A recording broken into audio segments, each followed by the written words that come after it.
Underdog Daily with the Bash Bros, John and Nez here, and it is officially win a ticket to Slam Diego Day. I'm pumped. I got way more under the hatch than I normally do at this point in time here. Very exciting stuff. We got a dog bowl in San Diego confirmed. The dates of all of the contests going forward are up there. Did a little back of the napkin math there, my guy Nez. And it sounds like $1 million split 24 ways. You used math for that? I did, man. That's what the kids are calling math these days. They didn't explicitly state that in the rules. You had to use mathematics to figure that out. I love that. I'm do it the hard way. My math isn't even right because splitting it 24 ways, there's 120 entries in there. So, let's break it down for the people here, Nez. Obviously, very exciting day. Something that we've been kind of holding close to our vest for a little bit. There were murmurs, there were rumors when we were down in Dallas about a potential NBA Dawg Bowl, and it's come to fruition, man. So, really excited for it. Love the expansion of the live stuff. Love the structure of the contest, the $10 price point. 10-person lobbies feels really good. Gives you enough depth. It just kind of organically happened. I said to both you and Numi yesterday, yesterday. I was like, guys, keep an eye out for tomorrow. That's gonna be the best slate of the year. And then lo and behold, boom, Dawg Bowl gets dropped on our head right there. So yeah, just macro levels of excitement, Nez. I mean, yeah, we like you said, you summed it up well. Major anticipation for this contest to drop. I think $10 is very, very reasonable. 13K participants. I don't know how that compares. I think this makes it harder to qualify than the NFL, I believe, by like a pretty wide margin. Mm-hmm. Especially because in the NFL there was 3 entrants, but yeah, dude, I love it. I love it so much. I've done like 30 something drafts so far. And the 10 person drafts, I think, is a really fun dynamic. It makes a lot of sense to do 10 person drafts, right? You would need a ton of drafts, and considering how many seats you're offering up, it had to be 10 person. Yeah, good shouts there. Yeah, there are 24 seats up for grabs. Actually, I'll bring up the rules alongside this to walk through it with everybody. And each seat is representative of 5 drafts at the live final. So there will be 120 total lineups in the live final there, right? And the most seats in which you can possibly occupy are 2, which means the most amount of drafts in which you could have at the live final is 10. Yes. So I wasn't sure if they were 12 person or 10 person. At the live final? Right. Not sure. I don't know either. Yeah, I guess that. Anyways, because that does make sense. Okay, yeah, 12. Yep, 24. Yep, that does make sense. So for those oh shoot, I pressed the wrong button. My bad. There we go. For those at home that are trying to schedule their bankroll, schedule their lives, Underdog's done us the good service of providing which dates in which these Dawg Bowl qualifiers will be available there. So plan the calendar accordingly here. No off day Thursday. We're gonna have a back-to-back Dawg Bowl. So we're gonna have 4 seats locked up in today and tomorrow there, Nez. So we're starting it off with a bang here. Yeah, back-to-back qualifiers, man. This is exciting. This is exciting. Of course, there's Q tags all over the place today. Yeah. But that's gonna exist on every single slate, man. There's Q tags during Dawg Bowl season, right? I mean, we saw Joe Mixon week. He was a 6th-round pick, one of the Dawg Bowl weeks, and he was a had to have it kind of player. Yeah, dude, this is just I'm just so excited. I'm so excited. Yeah, man. We'll go game by game. We'll break down the whole slate there. We'll dive into the Q tags. Macro Leyland, guys, this is going to be top shelf. I'm not going to lie. I'm not privy to the location as of yet. I saw when we were in Dallas a little, wink, wink, nudge, nudge behind the curtain look at some of the venues that they were scoping out potentially, and some of the hotels and accommodation situations they were scoping out, man, this is going to be top shelf. This had Mexico vibes. This had Hawaii vibes, like the stuff I was seeing, infinity pool out to the water, nice sandy beaches adjacent. This is going to be top shelf, as everything with Underdog tends to be there, Ned. So I'm giddy about this one. Actually, this morning went and got my passport photos taken, because on my way to Dallas, I realized that my passport was expiring prior to this one. So I had to make sure I got that out of the way. So I took my passport photos this morning. That's how excited I am, guys.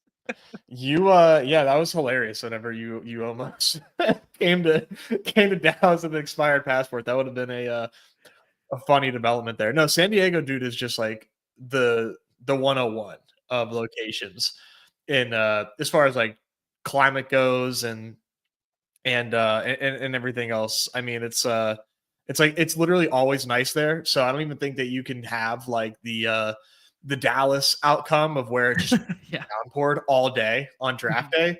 I don't even think that's in the range of outcomes on any day in San Diego. Yeah, man. And Nez, from here on out, we refer to it as Slam Diego, my friend. Oh, okay. Yeah. So I've seen many people make the whale's vagina comment, which I think we can maybe incorporate that a little bit too.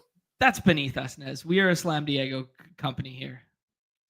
It incorporates the jam. It incorporates NBA Jam from back in the day. We got some he's heating up moments in there. It's everything right with Slam Diego. We don't need we're above the whale's vagina crowd, my friend. All right, we'll get it out the way right there. That's fine.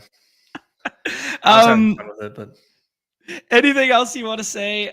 Macro Nez here. It's situated a little bit different than the NFL Live Final, because the NFL Live Final, of course, you can draft a day in advance. NBA, much harder to do so there. So we're going to be going kind of hangout party Friday night, and then Saturday is going to be draft coupled with watch party for the slate there. So I guess it'll probably be drafts. Then there'll probably be a little idle time for like swaps and news and making sure we're done before the slate starts, and then slate starts kind of thing. That would be my anticipation. Yeah. I think that sounds about right. I'm bummed, man, because I'm not going to be able to make it. So you guys are just going to have to soak it all up without me. But I won't. There's no way I'll be able to attend this. Oh my God, I forgot. Yeah. Baby Nez. Baby Nez stealing all the fun, man. Already, not even here yet, and he's already taking things away from me. Baby Nez, what an inopportune time to come, Baby Nez. Yeah, that's on me. I should have known better. I should have reached out to Numi before I conceived and said, yo, dude, anything I should be aware of before I impregnate my wife. And nope, forgot to ask. So is there somebody you forgot to ask? There was somebody I forgot to ask. Should have consulted Numi. We got to start consulting Numi on the cycles here soon. That's on me. Goodness. Oh yeah. This is. I was reading into this too, Miles. Casual flex. Congrats on the sex. Hey, believe me, there's a lot of people out here trying to qualify for the Dawg Bowl who have not been able to. Whoever's it is. All right, Nez, we got to address the elephant in the room here. I don't know if you're trolling your boy right now or whatever, but you got that beautiful, one of my favorite styles of jersey all time. I was hoping it was Hakeem Olajuwon. I was hoping and praying that it was, but instead, Nez, who are you wearing today? This is Stevie Francis, as a matter of fact.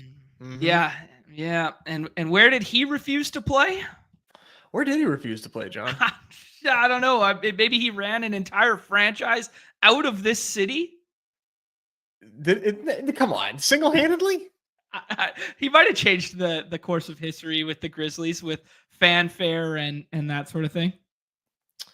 Yeah, this is honestly it's mine now, but it was my brother-in-law's, and then it's mine, and then I thought, I don't wear jerseys on the show, let alone NBA jerseys. So Yeah, I'm going to rock this for today for Dog Bowl inauguration. You know, one of my favorite Steve Francis like memories.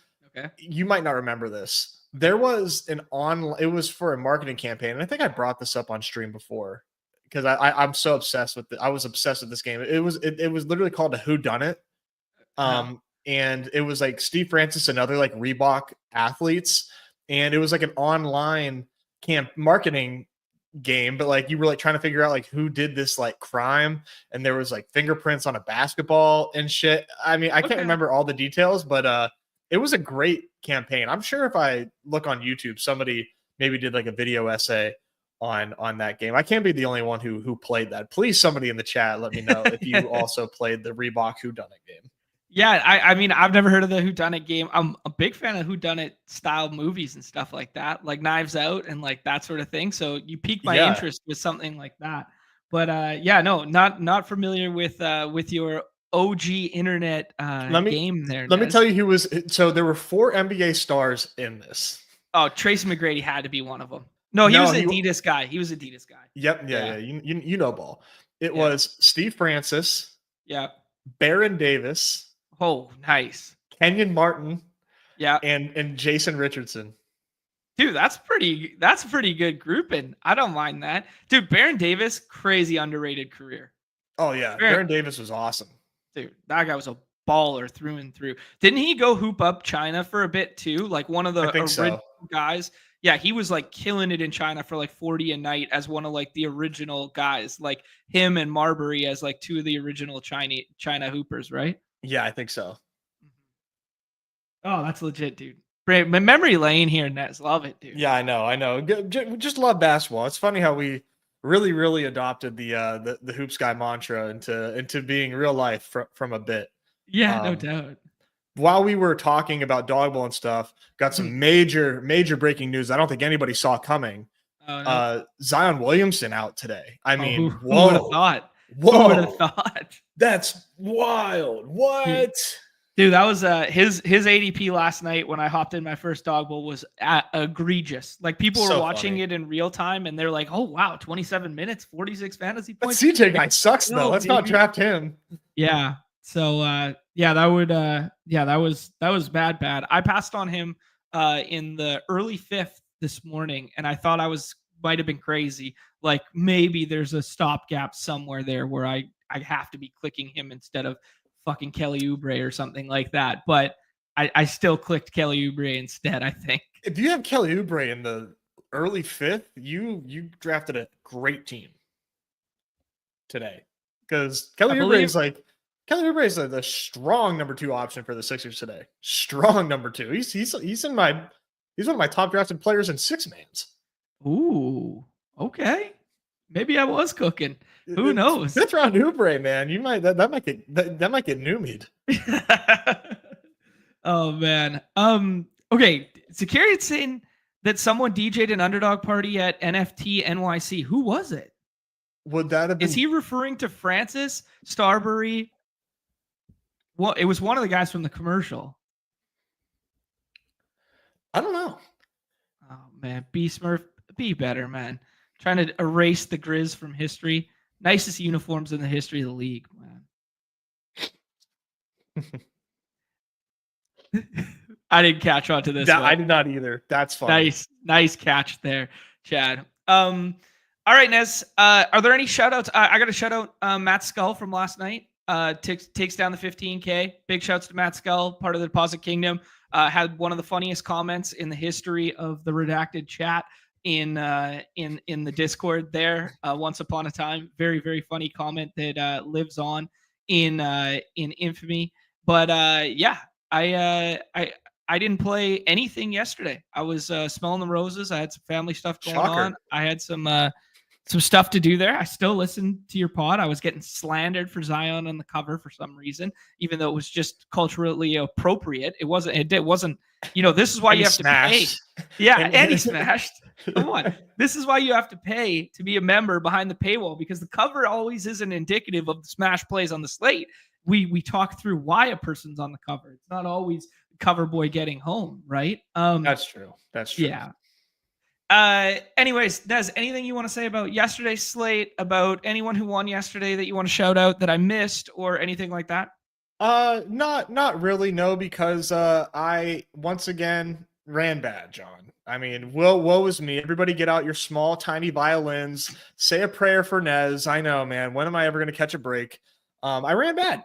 I ran bad. I'm going to say it, and I'm not afraid to say it because my arch nemesis, Buster's Boys, is chasing me up this fucking leaderboard on Scott's website, and I'm stressing it, and I don't like it. I like being number one. It feels good, and I don't like Buster's Boys chasing me out of my spot when he's running pure as shit.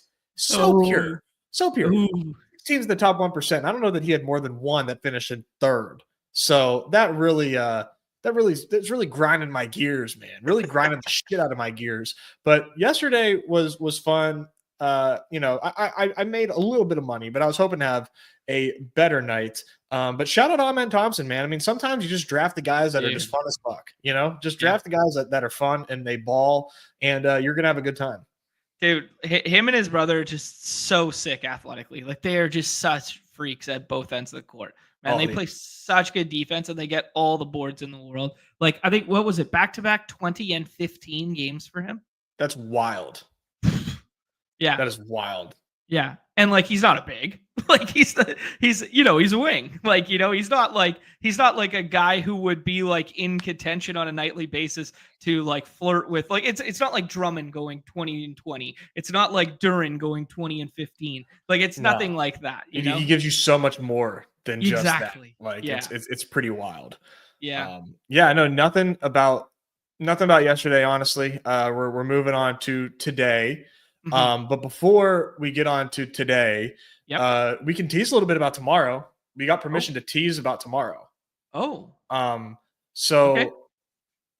Numi said tomorrow we're switching up the format for Dawg Bowl. Whoa. Already? Gonna do a 2,500 contest. Okay. So significantly less entrants for $50 a pop tomorrow. Wow. So kind of going with both sides of the spectrum here. The low volume, high dollar side, and then the high volume, low dollar side, giving you 2 price points to qualify for the Dawg Bowl. I like it. I mean, we talked about that during Dawg Bowl season, how we loved the stability of the qualifier and we loved the structure of it this year comparative to last year. But there was one little missing portion for NFL this year, and it was varying price points, where we had varying price points all over the scale a year or 2 years ago, right? Or I guess a year ago or whatever, however you would phrase that. So there you go. People saying they love the change in there. We'll run one each week. Is that that's what I'm going? And then there you go. We'll run $10, $15K, and a $50 $2,500. I think that's awesome. I love it. Like it. That's very cool. Yeah, and then just so people can familiarize themselves one last time before we move on to the slate today, that sets up like Wednesday this week would be the $10, Thursday the $50, Wednesday the $10, Friday the $50, Wednesday that, you get what I'm saying? Yeah, all the most way likely. Down through there. Yeah, I mean, maybe that changes based on their discretion, based on the slate and the Q tags and how many games are being played that day. But I imagine they did their due diligence far in advance here, and they know that these slates set up well for those. That would be my guess. Yeah. Yeah. Awesome. Okay, cool. Not 15K entries, 13.5. Yeah, we got you, baby. Yeah. Beautiful. Getting some news in the chat here. We got the DeJounte Q tag rolling through with that news as well. Yeah. We get the Trey, can't say his nickname just in case, news as well. I don't even know his nickname, but yeah, he's also out. Okay. I was taking some of him in the last round there. Let's pivot into the rankings here, and then we will go unabated game by game.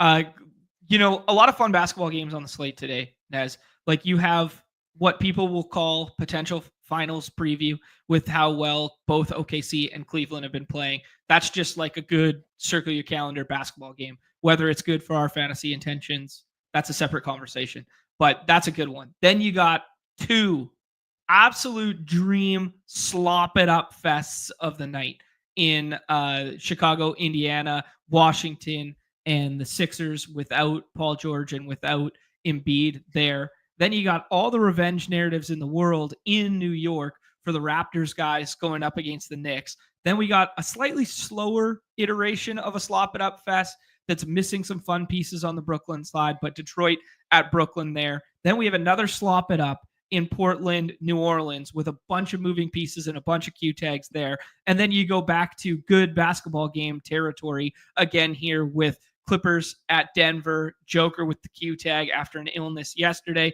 and then a Wemby versus Giannis on national TV to close out the slate. Just a beautiful slate of basketball games to be talking about. Yeah, and this slate should end at a decent hour as well, which is always nice for the people. Not my problem. Not my problem. Yeah, I mean, you're smelling roses anyway, so you don't even you don't know what it's like to stay up and try to sweat these things out. But yeah, no, it's nice. It's gonna be a really nice, easy sweat. Great games, great matchups here. Yeah, I'm excited to break some of these games down. Let's start with the big Q tags. Let's start with the injury report style stuff.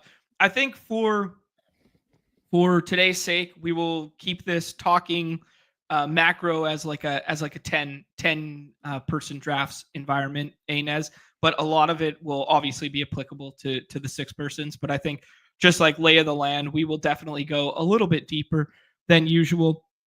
But a couple obvious Q tags at the top of the board here. The DeJounte Murray one was added when New Orleans filed on the second night of a back-to-back there. He did have a Q tag leading up to tip yesterday as well. And then he didn't break the slate, but he was a must-have in the 6-person drafts there with the second highest score on the slate, I believe. Yeah, so just kind of macro for you right now with the Joker, with the Cat, with the Hallie, and with the DeJounte. Do you have any leans for us?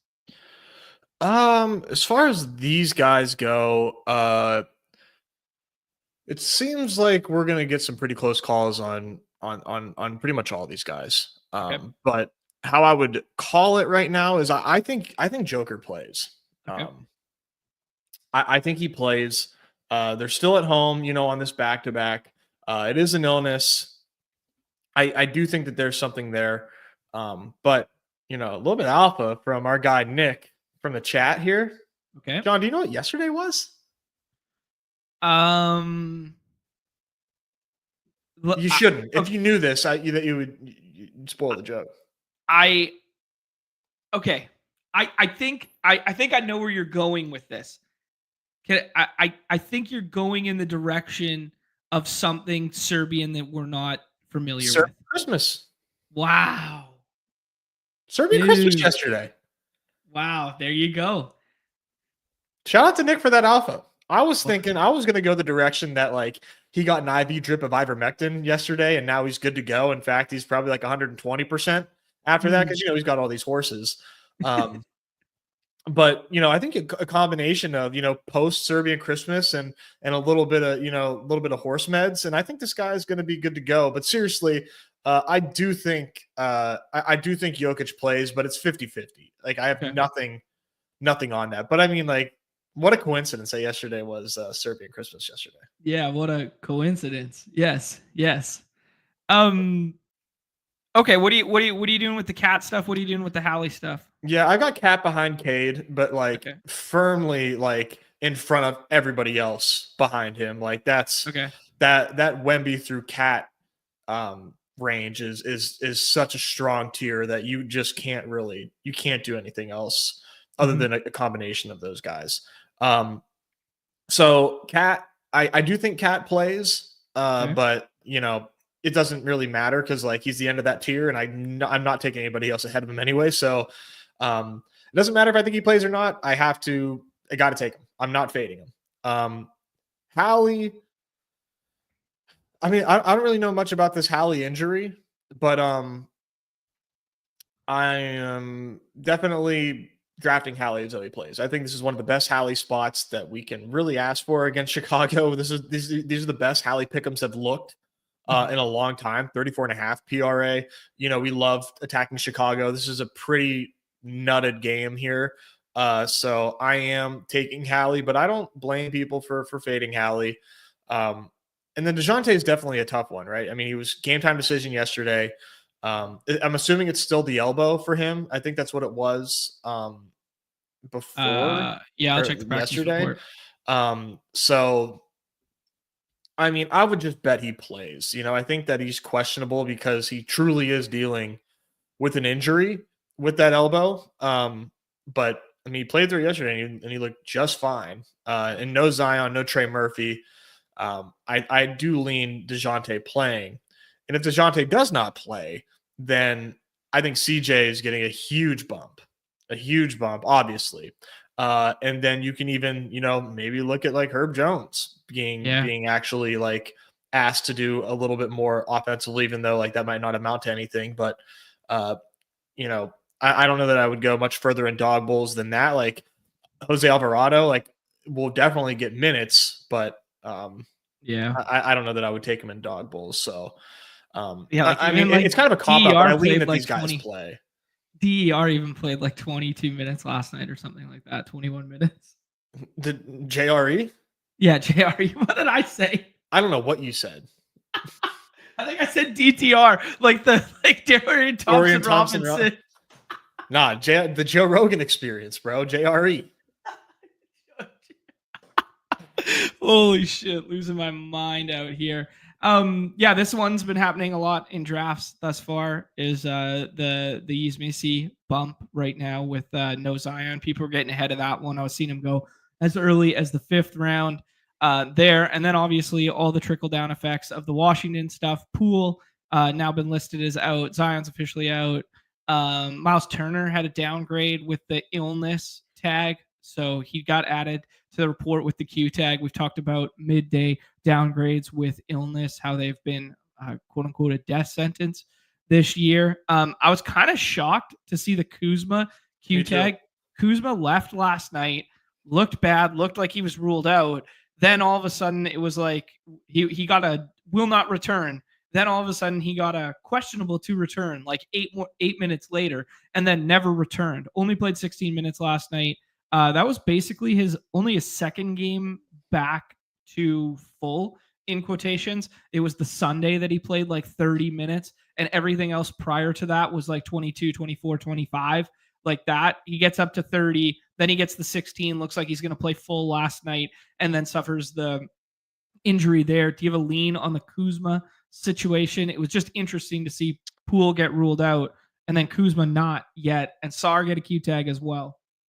Yeah, I mean, I think this is pretty bullish for Kuzma to play. That he wasn't immediately ruled out. I feel good about that. And if he is playing, you got to feel pretty good about Kuzma and his value, right? I mean, he's buried down here below Jalen Smith, Max Strus, like Brooke Lopez, and if Kyle Kuzma's playing, got to assume that he's going to be, pretty near full go. 30 minutes of Kuzma, like let's just call it, against this depleted Sixers. Kuzma is going to be the number one option today for Washington if he is going. I think Kuzma's a pretty strong pick in these dog bowls right now. I wouldn't do it in 6-mans, but in the dog bowls, I think Kuzma makes a lot of sense. Yeah, I was getting him a couple times in the 6th round there where I was just like, why not at this point, right? Yep. Like ceiling relative to pieces around him, and then you're gonna have more information down the road to enter some decent swaps there. I don't know. What do you think? Anything else on the Wiz that we should talk about? I mean, we should. I'm kind of butchering it by going Q tags and not like game by game. Let's go back and let's start the process here and start with Wizard, an easy one to talk about because of the first game on the slate there. 220 total.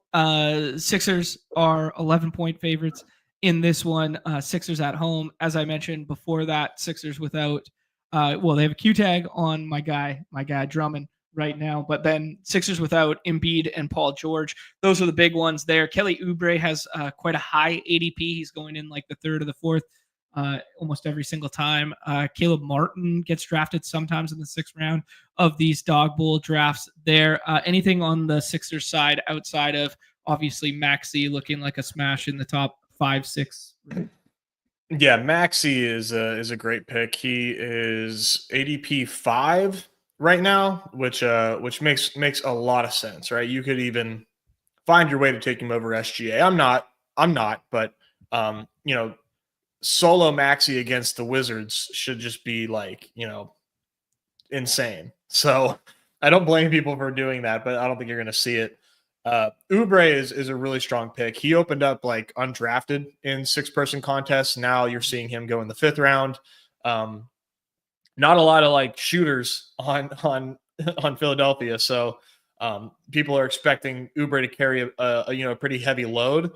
In my opinion, right now, if Oubre is not available I would only do Oubre in the 6th round. I would not be chasing Oubre up. I feel like that's thin. I feel like there's a really easy path for that to just like not get home, right? I mean, yeah, let's bet heavy on Kelly Oubre. Like, what can go wrong? I think a lot of things can go wrong there. So I'm just doing Oubre in the 6th round, Okay. in my opinion. But I get it, right? He's expected to carry, a lot of the load offensively, like 26.5 PRA, 33 fantasy point projection. It's fine. But if he's going higher than the 6th man, I think that you can find lesser drafted options. Okay. Sounds good to me, man. Any love for Caleb Martin in the last round? Seen it happen a couple times. Any love for some center spots there? Drummond with Q tag right now. Yabu potentially there. I don't know. Can Reggie Jackson cook off the bench today at all? Just because this team's thin, man. It's going to be pretty condensed this evening, and it is a good spot for them. I like I do think Caleb is fine in the 6th round.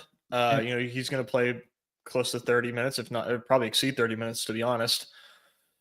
And then like Drummond, I think Drummond is a pick that makes sense, but he's not a pick that I'm making, right? I think it's very easy to tell yourself, yeah, Drummond starting, he's going to play a lot of minutes against these depleted Wizards. We've seen Drummond. It's been a while. Seen Drummond have a pretty strong ceiling. I like Yabu a lot. So I like Yabu 6th round in Dawg Bowls.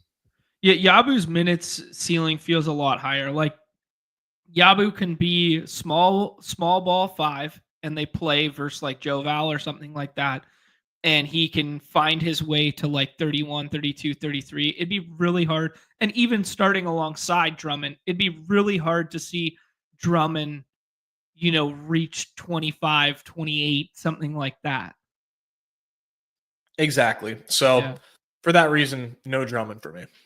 Okay. Yeah, I like that shout on the Yabu versus Drummond stuff. Let's move to the other side of the ball there, Nez, with the Wiz. I'm looking for the definitive practice report or injury report rather. Okay, so Bagley had a Q tag earlier. He's now out as well. Malcolm Brogdon is out. Bub Carrington has a Q tag. Kuzma has a Q tag. Poole is out. Sar has the Q tag. That's kind of all that really matters for our game there. I'm seeing people get cheeky here, Nez. I'm seeing Joe Val go in the 5th round, in the 6th round of these Dawg Bowls. I'm not going to lie. I clicked it a couple times too. You want to just talk about potential fantasy point per minute monster if you get no Sar and they do play small and they play like him versus Yabu? I could see a minute ceiling there. We've seen ceiling from him multiple times this year already. Just something that I was liking, but just talk me through some of the other stuff with the Wizards. Yeah, I mean, if there's no Sar, you're gonna get probably 28 minutes from Joe Val. That's gonna be really appealing. You see him quite often, put up in these Chicago Knicks games here. If you expand the box score there, 35 and 37 there, and that's without a lot of competition around him. That Sar Q tag sucks. I was really thinking Sar could be a pretty sneaky pick there, considering how depleted Washington was and the ability for him to score some points on top of grabbing boards and doing other good stuff there. Like Sar's been a good player, so it sucks that he's out. If Sar and Kuzma are both out, if they're both out, this game's gonna suck. But that Game's just gonna be feels like awesome. no, absolutely not. No redeeming qualities. Like I can tell myself this game will be awesome if Kuzma and Sar and Bub play. Like Okay. nice. Like these guys this could be a really fast paced, like just run up and down the court type game. Right now, though, I am not too confident in this game being awesome. But like, it's so hard to talk about, because like Kuzma goes in the 5th in dog bowls. Sometimes in the 6th. I like Kuzma in the 6th in dog bowls. But Joe Val right now, like you mentioned, he's a 5th round pick in dog bowls right now, and I think that makes sense. But does that not just like age like milk if Sar is in? Uh yeah, probably. I mean, like it's hard to it would hard to be it would hard to get the like 40 ball ceiling potential because you're probably with Sarin not going to get the 28 minutes unless Drummond's in on the other side. Foul trouble, they play the bigs on the bigs, something like that. Like you would literally be grasping at straws for a narrative. Yeah, so like I get people doing it, but I think there's a chance that Sar suits up. I mean, they've got nobody on Washington. So Yeah. I have like nothing really else to say, man. This Washington team is a disaster. Like like Sixers are missing everybody and they're 11-point favorites. 11-point favorites. They don't have Paul Okay. George. They don't have Joel Embiid. 11-point favorites. Like that's pathetic. Yeah. Just for the record, the SAR thing is an illness, and Bob Carrington is back soreness, and then Kuzma is the lingering calf thing from last night. Any love for Balil Koulibaly or Keyshawn George in the last round? No thanks on Suggestions? George, but I do like Koulibaly. Okay. We've seen some ceiling games from Justin Champagne as well. Any love for that? Yeah, if we get Kuz out, Yeah. you might even need one more injury. If Kuz is out, then I think that they might just tell Champagne to just like do whatever you want, man. Like Yeah, just like because we've seen a high of like 44 minutes in that one overtime game. Like we've seen 38, 39 from him, and then we saw 44 in one of those games. And then when all the bodies come back in, he goes back down to 20, 20, 21, 20, like over the last like 5 or so. But like we know that if one of these guys doesn't draw in and we know they're more condensed, that he could be the guy who falls into like 38 minutes. Like his path to a minute ceiling is probably clearer than Joe Val's? Question mark. I I mean, guess Joe definitely. Val's. Yeah, I guess Joe Val's is just hinging upon Sar. His is a little more, you got to pull a couple levers here, but I think you could do worse in the 6th. Anyways, enough talk about the Wiz. A lot of that is just going to be hinging upon the Kuzma Q tag. For me right now, just take the falling Sar and falling Kuzma Q tags and then just swap it out. Mm-hmm. Yeah, Okay. yeah. If you're late in the 6th, that's definitely the move. Yeah. All right. Next up, this Cavs Thunder game. It is on ESPN. It's one of the 2 nationally televised games this evening here. Cavs 2.5-point favorites at home. Ones versus ones. People going to be talking NBA finals preview here, something like that. I'm not sure the Cavs have the gusto to get there, but this Thunder team looks big ass real. A 230.5 total, kind of surprising, but we know that the Cavs have been playing significantly faster this year. Kind of cool to see the Cavs in a situation where they're not just 10-point favorites and they might have to actually play their dudes. I mean, maybe we actually get some real minute ceiling finally from Donovan Mitchell here. I mean, he's just basically played 31 minutes every single fucking night. It's crazy. Yeah, but I don't know, just macro with this one. I would just say that Max Struess's ADP jumps out to me as just flat bad. People just chasing box score. That was one that looked just super weird to me. But Isaac You Okoro shouldn't has have an ADP. right. Yeah, exactly. Should not have one. Yeah. Isaac Okoro still has the Q tag there. Sam Merrill has the Q tag. And then on the Thunder side, without Caruso, still without Chet, those are kind of like the big ones that matter on their side. Yeah, kind of thoughts on this one. I mean, you said it, man. This is I can't remember the last time the Cavs, in the spread had a competitive game on paper. I mean, I'm sure some of these games have ran closer than we expected, but like the Cavs just dominate every team they play, and they're always expected to dominate every team they play. So I think it makes sense to kind of adjust what we think and what we know about these Cavs. And they're probably right now undervalued because we are pricing them as though they are playing another team they're about to beat by 15 points. Good point. Now, that doesn't mean I like Spida. I'm still not in on Spida because I think that he is just playing a more team-oriented game. I follow, a Cavs like super fan, and he was tweeting out these clips of this article talking about Spida, and we see it in the box scores, right? I'm just stating this because like, oh, is this Spida usage because of the blowouts, or are the Cavs just like a complete team right now? Mm-hmm. And it's it's both. It's both. Like Spida talked about coming back to Cleveland because he wanted to win. He's like, I see how good this team is, and I want to win so bad. And I need to do things differently than I did in the past in order to help get to that goal. And he highlighted specifically who you have right below him, Evan Mobley, and talked about how, like, Garland's been an all-star. Jared Allen has been an all-star, but like Evan Mobley, man, we're just like scratching the surface on his potential. So maybe it's not this game. I kind of think, I mean, we've seen Evan Mobley have great games before, right? But in this spot, man, I really like, I want to IKB this and think might be an Evan Mobley like coming out party. Like, hey, this is the Evan Mobley like takeover in a big game against a great team. Like, they keep talking about how fucking good Evan Mobley is, and we know it. Know it. But like, let's see Evan Mobley like in a game like this. I'm really excited, and I really want to get over Evan Mobley in this spot here. Just thinking that this is such a competitive game that like he might just like, he might have an awesome game. So cool. This is gonna be such a sick game in general, man. This is just a fun game to just appreciate on paper. Yeah. Interesting stuff in the chat here. Yeah, like what's Evan Mobley's go-to offensive skill? I mean, he's pretty good in the low block, but he's really good handler for his size too.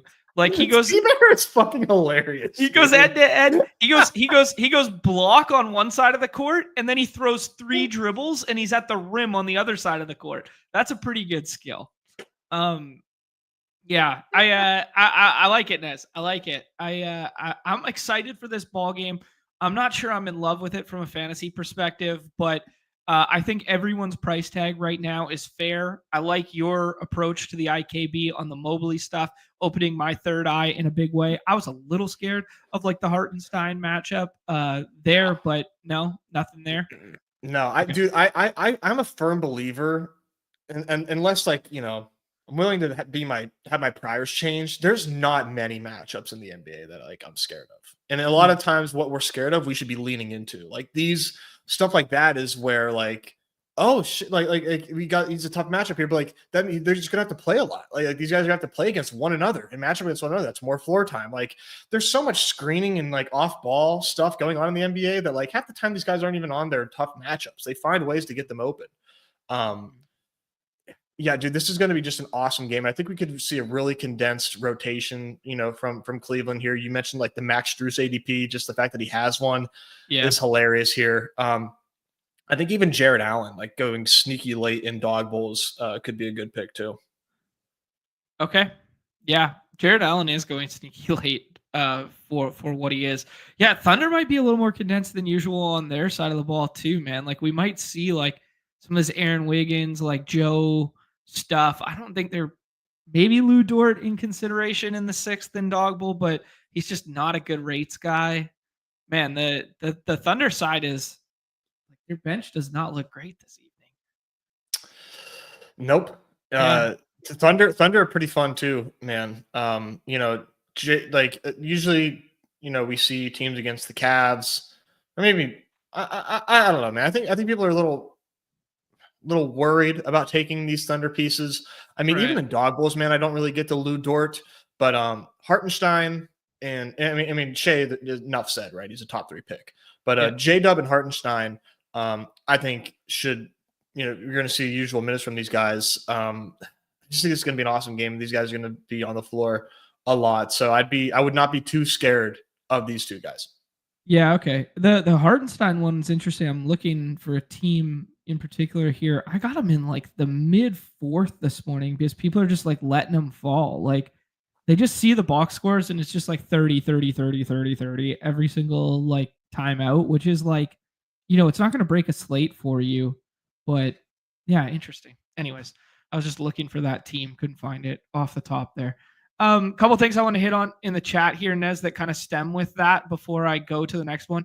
And Walt's just suggesting, like, yeah, Joe Val has like a 1.4 fantasy point per minute guy, like only needs 20 minutes to run hot. You get 30 to 35. That's good to do it in the sixth. Absolutely. But it's also the type of player that people are going to chase up to the fourth, to the fifth as the day goes on too. So you got to keep some of that in mind. I do want to ask you like a macro question because I know a lot of people won't be as familiar with the 10-person drafts as the 6-person drafts, Nez. And I do think there's a beautiful balancing act in the 10 persons that we don't worry about in the 6 persons as much on like the floor ceiling combo, where it's like we can go in the last round right now and we can either take a swing on Joval, who either fantasy point per minute monster, outperforms the minutes projection that we have. And that's one archetype of player, right? Or you can take like Keon Johnson in a lesser game environment, in a slower game environment, who's less than a fantasy point per minute monster, but we have seen him have some okay, decent games, and we expect him to have an expanded handling role tonight comparative to times in the past. How are you doing that mental gymnastics in the last round of 10 persons here? Is it hinging upon who you took earlier in the draft? Are you always chasing ceiling? Like what's your thought process when you're hand building these drafts? 6 persons in the six round in the 10-person drafts are ugly as shit. there's not a lot to be excited about. I mean, it's the shit meme, dude. Take the best players, got it. So it's hard, like you're super hard pressed to find ceiling there. Like what I'm really looking for are like guys that I think I can like it sounds so stupid, but I'm looking for guys that can score fantasy points, man. And you mentioned Keon Johnson. Keon Johnson, man, kind of doing a little bit of everything right now. I think Detroit, they're with Ivy, and Ivy gone for a long time, and Asar missing.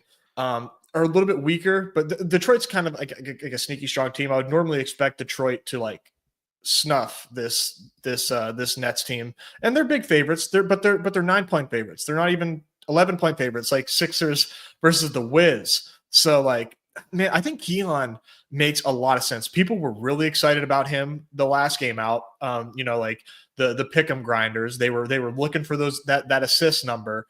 Right, whenever we saw D'Lo out, and we got the Ben Simmons downgrade, Keon makes a lot of sense in the 6th round against Detroit, who isn't like the strongest opponent, and they're only 9-point dogs, so it's not like they are expected to get totally boat raced. Mm-hmm. Okay, yeah, good breakdown of Keon. Kind of faded my macro question there, though, Nez. Like, are you searching for floor then? Are you more likely to chase? I mean, dude, in the 6th round,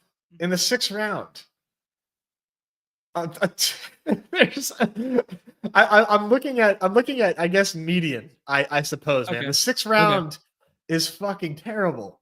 Yeah, I mean, there's definitely guys that you can tell a story to ceiling in the middle of the day versus like taking Lou Dort. You know what I mean? I'm not taking Lou Dort. Correct. Okay. Yeah. I think Keon has a much higher ceiling than Lou Dort. Right. If I gotta address Nick because he's our guy. He's pissed me off with that comment, bro. It would be different if Joval was available in the 6th round. Joval goes in like the 4 or 5 turn in dog bowls now. He is not available in the 6th round anymore. Like, I'm sorry, he's not there. People are steaming the fuck out of him right now. It's really annoying. So, but you might be able to swap to Joval because early in the day nobody was taking him. Yeah, for sure. Yeah, maybe that's sorry. Good. maybe that's the spot in which you find your best path to Joe Val is swapping to, like, when you took Trey Murphy this morning or something like that. Yeah, I'm hoping to do that. DFS King brought up Zaire Williams. We normally don't love Zaire Williams. No? But today, like, Zaire Williams might actually be an option in the 6th round, depending on how these injuries shake out. Okay. Yeah, For the good pivot Nets. to that game. We're not quite there yet, but we'll get to that one. Let's talk Bulls. Keon and stuff. Yeah, exactly. I was just using it as an example, and then you gave us the Keon soliloquy, so then we had to keep talking about it. Pacers and Bulls, Nez, 243 total, the highest on the slate here. Fantasy Dreamland have been the Bulls this season, especially for opposing guards and catch and shoot and that sort of stuff. That's why the Hallie stuff is looking so good on paper right now. Hallie listed with the Q tag right now with, I believe it was the knee, right? That's what it was. I will bring up injury report again here. It was an ankle. Sorry, it was a right ankle after last game there. And then Miles Turner got the midday downgrade in quotations, illness tag there, which is an ugly one there. And then they have all the Q tags on all the G Leaguers and yada yada, as well as they're prone to do. On the other side of the ball was Chicago, Io with the out tag, Torrey Craig with the out tag there. Those are the two most applicable for our game, which means all 4 of the Chicago guards that just rotate so heavily are presumably going to be active for this one. I guess the 2 questions are, how are you treating Hallie and Turner? Are you pushing up Siakam because of the matchup here, there? And then what on the Bull side are you most comfortable with and looking to get overweight relative to ADP? This is definitely a fun one, man. I do feel like this game has a chance to go under its total, right? The Pacers, like when have the Pacers ever let us down? Like, all the time. So I could totally see this game not hitting the total. Yeah. Let me think here, though. Pacers right now are really interesting. I do think Hallie plays, and I hope Hallie plays. But Turner, I'm drafting as though Turner is out. So Siakam for sure gets a bump. Like, it's hard for me to take Donovan Mitchell over Pascal Siakam right now with this Turner out. Okay. Now, Hallie and Siakam get drafted every time. Like, there's really not much to say there. I think those guys are good at ADP. The other Pacers, though, like Benedict Mathurin, with, let's just assume, like, I'm going to start talking as though Turner is out. He is not ruled out yet, but just for ease of speaking about this, we're going to pretend Turner's out. So with Turner out. Can I interject for just 1 second? I will say that the Pacers are the most liberal users of Q tags in the NBA. So a downgrade with an illness Q tag for any other team, I would be way more confident in than an illness downgrade coming from the Pacers. I will just say that. That being said, I'm still going to do this. Yes, there you go. That's fine. That's fine. I'm just putting that on the record for people when they're thinking Q tags are not created equal when you're juxtaposing the 76ers and the Pacers. That's all I would say for the record, historically speaking. Okay.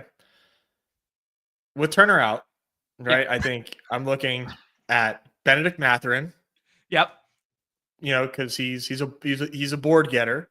So I think, maybe some more opportunities open up for him to grab some boards. I don't think it necessarily works like that, but I do think that Benedict Mathurin is going to be asked to do just a little bit more in general today. Okay. On top of that, I think Obi Toppin is really interesting. We saw him get some 5 run even when they were fully healthy. Yep. They do have Thomas Bryant there, but, like, I don't care.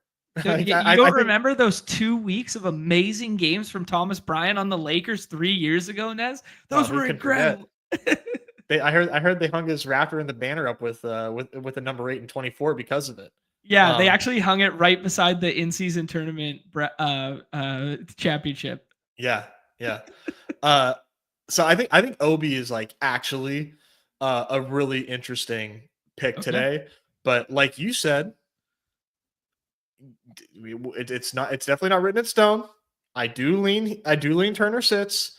Mhm. I don't want to get too far ahead of myself with this Obi stuff, but in the event that Turner is actually out, I think Obi makes a lot of sense against Chicago here.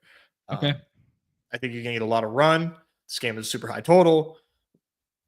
I think Obi makes a lot of sense for that to be mixed in with the Pacers. And Benny Math, by the way, Mhm. does not get drafted very often in these Yeah. dog bowls. It's a good pick Good pick. regardless of Hallie in or out, to be honest. 100%. Yeah. I mean, if Hallie got ruled out this afternoon, how high does Benny Math, Demhard, TJ McConnell move? I mean, TJ is gonna fly up. Mhm. Like it's gonna be hilarious how high TJ McConnell goes at drafts if Hallie is out. Like it's gonna be stupid, bro. We're talking second round TJ McConnell today. If I win a dog bowl seat with TJ McConnell, I have a TJ McConnell, Bobby Portis, Andre Drummond team right now in the dog bowl. It would be the most fucking John thing of all time. If I win a dog bowl seat with that, I'm not even going to compete. I'm not even going to show up. I already fucking won the dog bowl. They should just give me the 200K for winning with that team. That would be the most on brand thing to ever take place on this program. I agree. I actually I won't even fight you on that. But yeah, if we get Hallie out, man, TJ McConnell is gonna go so high in drafts, it's gonna be stupid. So we should be taking him now in the 6th or no? I don't know. I think Hallie plays. Okay. Sounds good there. Good breakdown of everything Pacers there. Are you comfortable mixing in Nemhard in the last round at all? Or you think it's just Benny Math, TJ McConnell, Obi Toppin kind of dealings? Yeah, I'm not a Nemhard guy, so Okay. no thanks for me. The slate's just, I mean, yeah, no Nemhard for me. But go ahead. I mean, it's a high total game. If you want to do it, I'm not going to be mad at it. But that's not the way that he's not somebody that I take.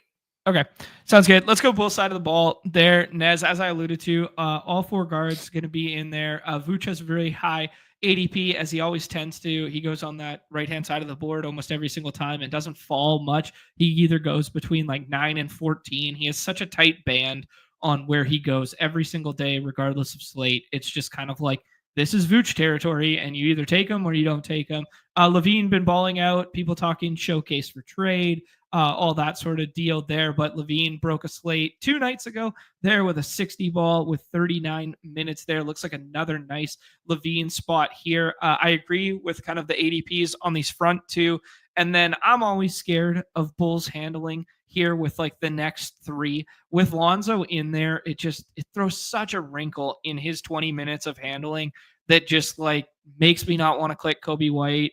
It makes me fine to click Giddey here and there because at least I know he's going to start and he can play a little bit more off ball stuff. But like, yeah, not feeling that one as much. And then I'll just say it, just to say it. I'm not going to draft it, but Jalen Smith revenge game one time. Thanks for saying it. While you were doing that, unabated, shout out unabated one time. Yep. Coming through with the notification. We just got it to our phones as well. Kawhi is going to be out today. I mean, that's only like 20 minutes of Kawhi, but right. But it does make the Clippers price tags way more palatable because I hate clicking Harden right now with that, and with Zubac's ADP pushed up so high, Norm Powell's ADP was like pushed pretty decent, and I was like, I just can't click Norm Powell with Kawhi being there. Now I'm like, give me some. Norm Powell was going really cheap today. Yeah, and rightfully so in my estimation. I was like, what if Kawhi plays 24 minutes tonight? I guess I don't know. I was cool with taking Norm already. Okay. Now I really like taking Norm. So that's just something I wanted to get out there. But okay, good shouts. We are talking about the Bulls. Yeah. I think I like Levine more than I like Vooch today. Okay. I don't know, man. Just seeing enough of Levine, just like doing things that I didn't know Levine was capable of doing, and now he's up against the Pacers. I don't see why he can't just like keep this gravy train rolling. But Vooch with no Miles Turner, I think definitely has appeal as well. I've been doing a lot of Josh Giddey. Giddey, we've seen a Giddey ceiling. Giddey's, so like binary. He's either winning his shit or he's killing everything that he touches. And then man, Kobe today too. Also like in a fine spot. Kobe goes pretty late. I like Kobe in these dog bowls, but that's it for me. Like I'm not doing Lonzo, and I am not playing the Jalen Smith revenge narrative. I apologize, John. Nobody is. Okay, cool. Yeah, so you're just kind of like condensed on these 4 bulls there, and you're fine taking the Kobe White swing at ceiling there. Yeah, sounds good to me. Absolutely. Yeah. Yeah, cool. Let's talk about this Raptors Knicks. Obviously, we alluded to the cat Q tag already there, which is a big kind of like he's kind of like a hinge point in every single draft where he's like a little bit sticky at like 5, 6, 7 after kind of like Maxey there. I imagine now with the Kawhi news, Harden might push over that. I think I might push Harden over it just for like the safety in quotations. But yeah, I'm just thinking through that one on the fly there. But Miles McBride has a Q tag as well there. And the Raptors side of the ball, man, this is the healthiest they've been in a minute. Like IQ back, RJ factoring in a big way. 2 nights ago, there came back, and then Barnes and Pirtle, all 4 go every single draft. Doesn't look like the greatest spot in the world. Looks like kind of paced down for them, but I don't know. This total's pretty frothy for I was expecting way lower, but I guess there's just like a lot of talent in this ball game. So it kind of adds up with that 230. But Knicks as 12.5-point favorites kind of implies that Cat's playing, does it not? I mean, I don't know. We just saw the Raptors get like their shit stomped the other night when I thought that was going to be a much closer, a much more fun game. Bucks game? Yes. Yeah. I did not think they were about to lose that bad. So even without Cat, they could still be. But I do agree with you. I do think this implies Cat's playing. But with Cat, it's the illness in right knee. So I mean, I lean Cat plays, man. And if Cat's playing, like if I see a green tag next to Karl Anthony Towns, man, it's going to be hard for me to not take him ahead of Maxey. Towns in this Raptors spot, man. The Raptors are, that's who you want your, if you want teams playing against the Toronto Raptors, man. Everybody on the Knicks looks good. The entire Knicks starting 5 looks good. OG in the 6th, is like where maybe I draw the line. I'm not an OG guy. You want to talk about a guy with no offensive skills. I mean, no OG is notorious for no bag on the offensive side. But Hart looks awesome. This is the first, Hart always flirts with the triple-double, always puts up awesome fantasy scores. You rarely see a PRA for Hart in the 30s. It's 31.5 today. His ADP is warranted. And then we have Brunson. I have a shit ton of Jalen Brunson today, dude. That's wild, by the way. 2 Joker Towns teams. Wow. Peace out, Nick. Good luck tonight, my friend. Okay, cool. Interesting stuff there, Nez. I agree with the Towns assessment there. I think Towns is playing based on this line that I'm staring at here. I know he was really close last game too. But yeah, what do you think about the Hart ADP in comparison? Because he is ahead of like Mobley right now, which is kind of like a stopgap for me. Like I obviously like Hart. I like the double-double machine that you're alluding to here. But when I see like Donovan Mitchell and Evan Mobley behind him, like it's really hard for me to click Josh Hart's name. Are you clicking Josh Hart over these guys? I think so right now. But like I do think Mobley's ceiling is better. But Josh Hart, man, is just like so damn consistent that I'll be mixing it up. In the pick'em lobbies right now, it's Josh Hart 40. Evan Mobley 37. So I mean you're seeing some agreements on that front too. So I get it, man. I mean the Raptors are such a great spot to be facing against. I mean the Knicks are like what are implied like 120 today. I mean good lord. Yeah. Okay. All right. Any auxiliary pieces? Obviously, you kind of poo pooed the OG stuff there, but Bridges in the sixth at all? Yeah. Yeah, I don't know if we got to talk about the scenario in which we don't get Cat. Like Bridges in the six would feel pretty good. Jericho Sims started last time out. It was kind of wonky. Jericho Sims, the first game that Cat missed, Jericho Sims started, only played like 6 minutes, and then they went to like full Precious Achua. Then this time out, they started Jericho Sims and they ran with Jericho Sims, and Jericho Sims ended up having like a decent night by his standards. There, just ask you your lean on who you would swap to if Cat was out there. Like, would it just be Bridges if he was still available? Yeah. Yeah. No other New York Nick for me. Yeah, I mean, like 29 minutes last time out. That's kind of all I wanted to put out into the ethos Yeah, that's there. weird. But it was, yeah, it Really was weird. just, it was strange, right? It was just Yeah. different. Okay, cool. Anything else to say in regards to? Oh, I guess we got to talk about the Raptors side. My bad. Yeah.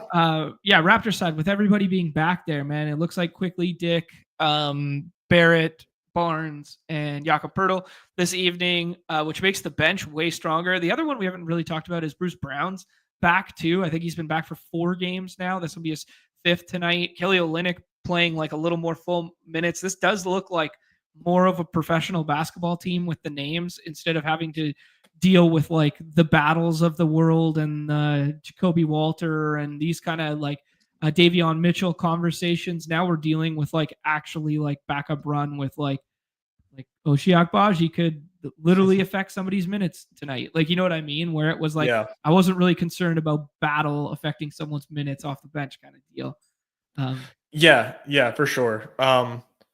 As far as draftable Raptors for me, Scotty, RJ, Jakob, and quickly. Yeah. Scotty, I am like a little worried about. Like Scotty can always give us 60, but I do worry about him against the Knicks with RJ and quickly back.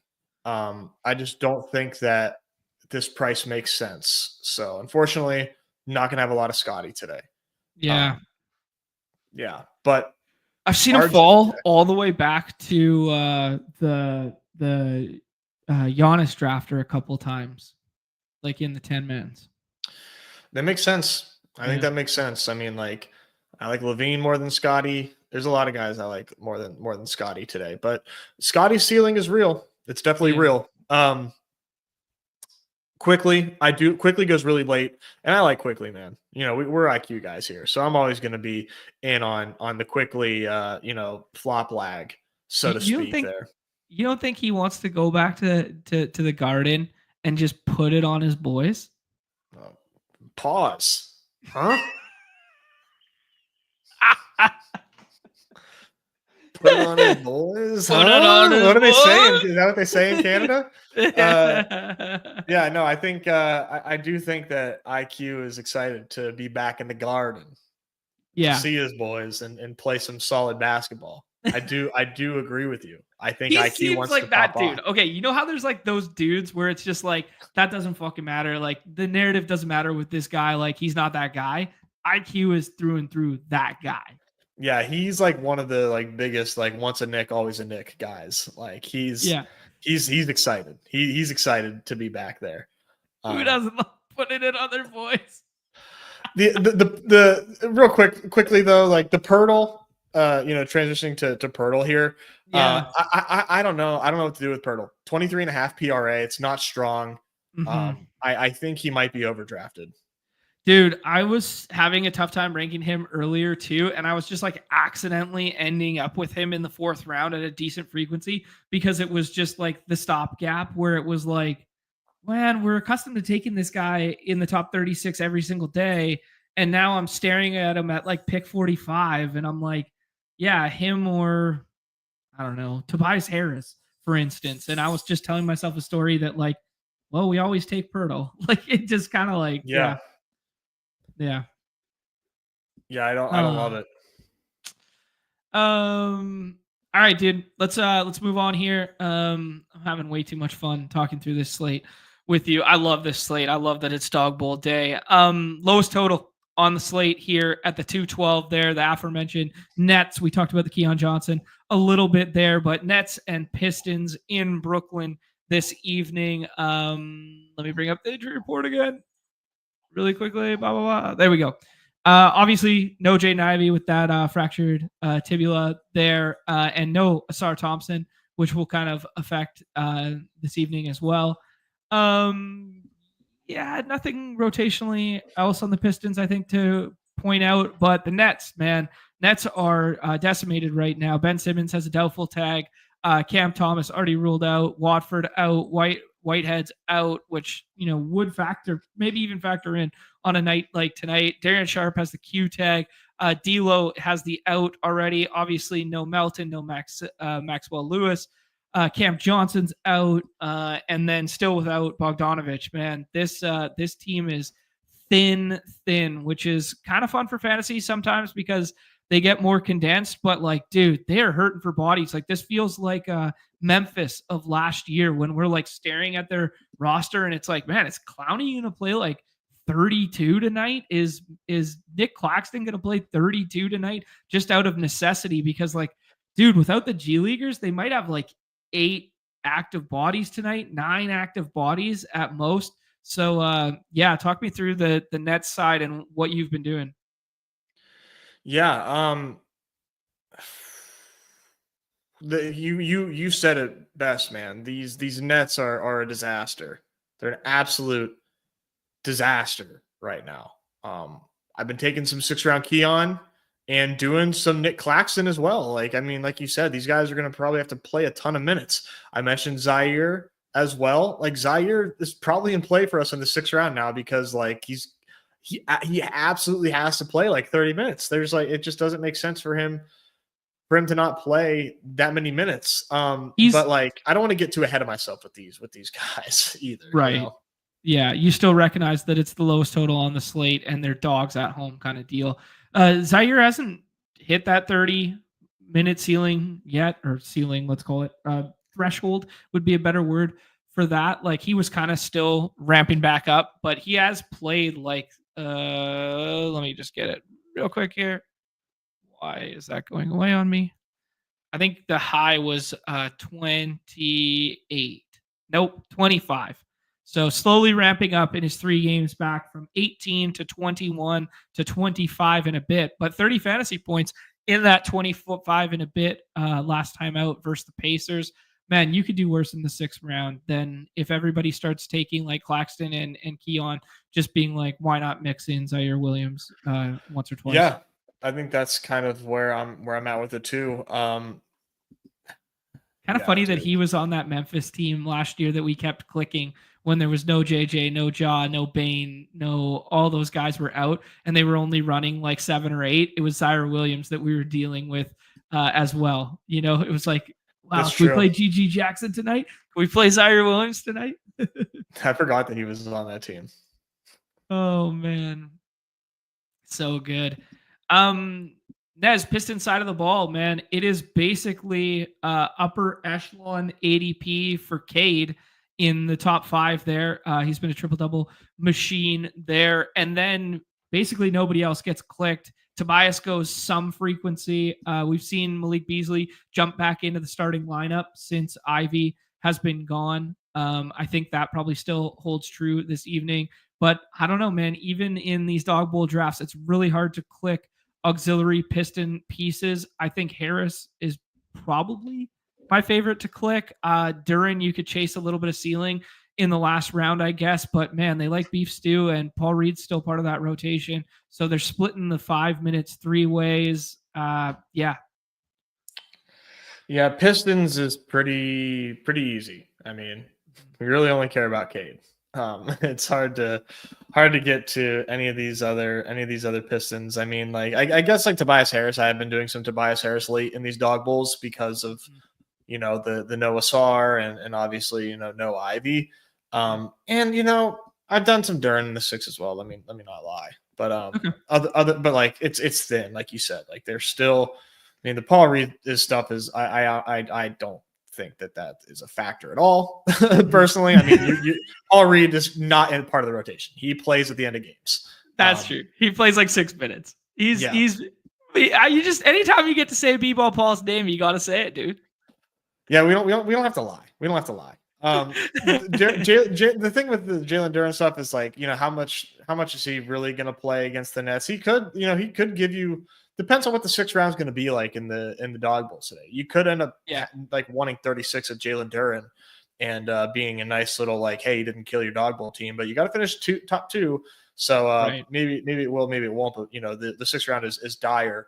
Cade in this spot, like, I do sort of worry about the Pistons just crushing the Nets, but I think Cade's going to like go nuts tonight. And maybe he doesn't score a ton of real points, but the boards should be there, and he should be dishing out dimes like crazy today. So okay, I like Cade a lot. I have Cade over Cat for sure.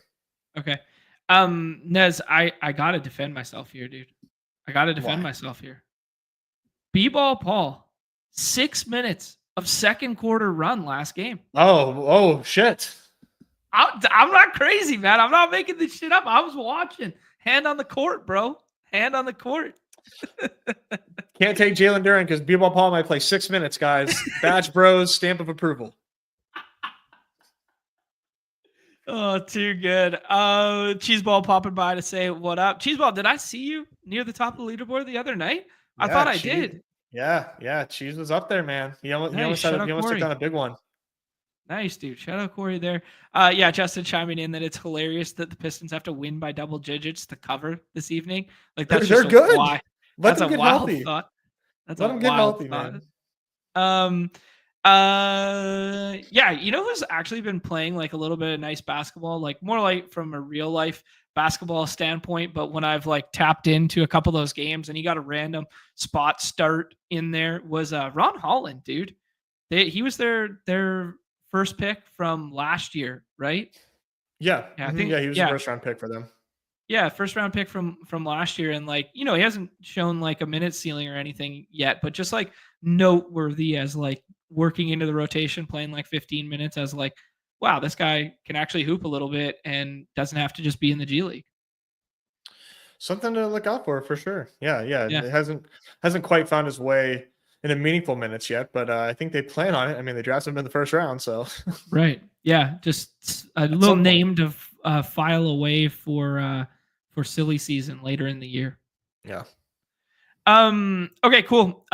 Blazers and Pels, man. We got all the Pels news in the world at that. They hadn't previously filed, so people were taking Zion and all this sort of stuff, but we definitively know, obviously still with no BI there, but without Trey Murphy and without Zion this evening here, second night of a back-to-back for them. DeJounte put up 59 fantasy points last night. Interesting to note that he's been listed on the injury report over and over and over and over and over again with that right elbow soreness. He also is listed with a right shin contusion now. So I do just want to put it on people's radar that the designation is slightly different than it was leading into yesterday's game. Whether that's just to cover their own asses, I don't know, but it is just a little bit noteworthy. Pels, CJ McCollum probably not going high enough yet, especially he might be now. Is he now? Okay, cool. He wasn't he might earlier. Be now. Okay. He wasn't earlier in the day going high enough. Yzmisi wasn't going high enough earlier in the day, but now probably is there. So put that on the radar. Herb Jones, potential last round pick. And then it'd be really hard to parse through the minutes on, like, I imagine JRE starts this evening, but it'd be hard to parse through the minutes on Jose Alvarado, Brandon Boston, and Jordan Hawkins. Like, if DeJounte doesn't go, who can we bring into play in the 6th round? Something like that. My mind would go to Jose Alvarado. I think that's who would start for DeJounte and maybe bring him into play in the 6th round there for us. But there's probably better options. Thoughts on the Pels, Nez? Yeah, I like them tonight. I think this is a pretty awesome spot for both these teams. I do lean DeJounte playing a shin contusion. He got a bruised shin? I mean, put a fucking shin pad on it, dude, and get in the game. What are you doing? Like, put on shin pad? Yeah. Like, grab one from your kid's soccer, drawer. put the shin pad on and play some fucking basketball, dude. What are we doing? I hope he plays because I'm taking DeJounte really high against the Blazers. Probably going to be asked to do a lot. Him and CJ both. Plus with the stock ceiling there, it makes a lot of sense. Yeah, ETR is like beating its subscribers over the head with CJ McCollum. They had him ranked in the top 20 when he was going in the 6th round, so that quickly became non-existent after that. Just to clarify, 6th round of 6-person drafts, not 6th round of dog bowls. Yeah, he was going like 4 or 5 turn of dog bowls at the latest. And yeah, that was all because Zion was still being drafted as though he's going to play, and CJ's box score looks bad. So those two things coupled made for a very obvious, strong buying opportunity for CJ last night and early today. That's gone. And then Yves Missi, I love Missi today in the 6th round of dog bowls. He's there every single time. Should be playing a lot of minutes today against Portland. He's a very, very solid pick and a solid fantasy point producer. And then my dark horse I mentioned before is Herb Jones. I think that's probably only if we get no DeJounte, then Herb's going to be asked to do more than he has to, because he's not an offensive threat whatsoever. No. But more man's Dyson Daniels. Exactly. So that's the spiel on Pelicans. If we get no DeJounte, though, like I think you did a good job of summarizing it, Alvarado is draftable in the 6th round, but only if DeJounte sits. Okay, cool. A little bit of housekeeping here. We got 2 more games to discuss, and then we are going to hop in some drafts here. Little longer show than usual, diving into the slate, just because there was so much fun stuff to talk through with the Slam Diego Dawg Bowl at the hop there. But 380 of us hanging out right now, whether you're on the X side, whether you're on the YouTube side. Hop on over, give us a like, give us a subscribe, give us a retweet, share with your friends. Tell your friends that we exist. We're out here every single day doing Underdog Daily. Some of it's behind the paywall, which is only $5 a month, which is cheaper than half of one single entry into the Dawg Bowl there this evening. And as you guys can see, the beautiful interface, which we keep referring to and that we keep utilizing, is that of Unabated. Their projections come out at 1:30 p.m. Eastern, or Pacific Standard Time, 4:30 p.m. Eastern every single day. So they are not fully up yet, or else we would be walking through this slate utilizing their projections. But you guys will be privy to them if you do sign up, become a member, use promo code BADGE, 20% off at sign up. But it is it's our home. It's our starting point for all things basketball related. As simple as news, as simple as lines and totals that are constantly moving here, and as complicated as giving us edges on individual pick'ems, points, rebounds, assists, PRA, like just breaks it all down, and we build a pick'em entry via it every single day. So yeah, great stuff. Good work. Yeah, well, hey, woohoo, look at this guy. Yeah, anything to say on the Blazers side of the ball there, Nez? Not accustomed to having to draft so many Blazers in the upper echelon there, but we got a Q tag on Denny Avia. We have just shout out to us for calling out how bad that ADP was the other day and having 0% Denny Avdia on the 6-person drafts on Monday. Holy shit, that ADP was bad. Didn't want to see him get hurt and only play like 24 minutes or whatever, but like, man, that shit was bad. Denny Avdia, right wrist sprain. Donovan Clingan is listed with a Q tag with rest, which might sneaky bring Time Lord into the 6th round of these contests. Don't tempt me with a good time there, Nez. And then Jeremy Grant still listed with the out tag there. Yeah. So just things to think through. Ayton and Simons have an ADP that go every single time. Sharp has an ADP that goes every single time. And Denny Avia has an ADP that goes every single time in the 10 persons. What are you doing with Portland this evening? Yeah, I mean, another equally fun spot for Portland here, man. I think Avdia, given the fact that he's so cheap right now, like this is pretty good. I would guess that he plays, but we'll have to keep a close eye on that, because it's definitely no guarantee on him. But I Simons, man, I have a ton of Simons right now. I think he's absolutely worth where he goes. He projects really well today in the pick'em lobby, and it's a great spot. So he's playing a ton of minutes. He's being asked to do a lot. Seems to be looking in really solid form offensively, which is what you want. But Shaden Sharp, man, going way under the radar as well.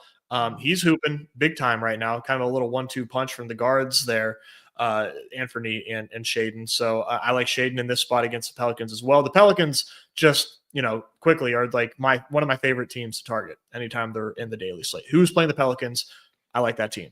So Anthony, Shaden, Ayton, all can be taken at ADP, even a little bit ahead of them if you don't really like what you're seeing when you're on the clock there. And Abdi, I think, is worth the risk.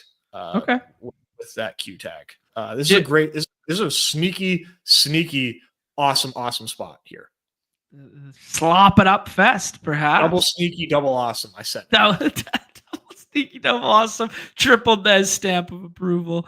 Oh, love it. All right, let's go to Clippers and Nuggets. This one looks like a decent basketball game on paper in terms of implications in the Western Conference there. These two teams, kind of been like both decent, but like not hit ceiling yet. It's kind of weird.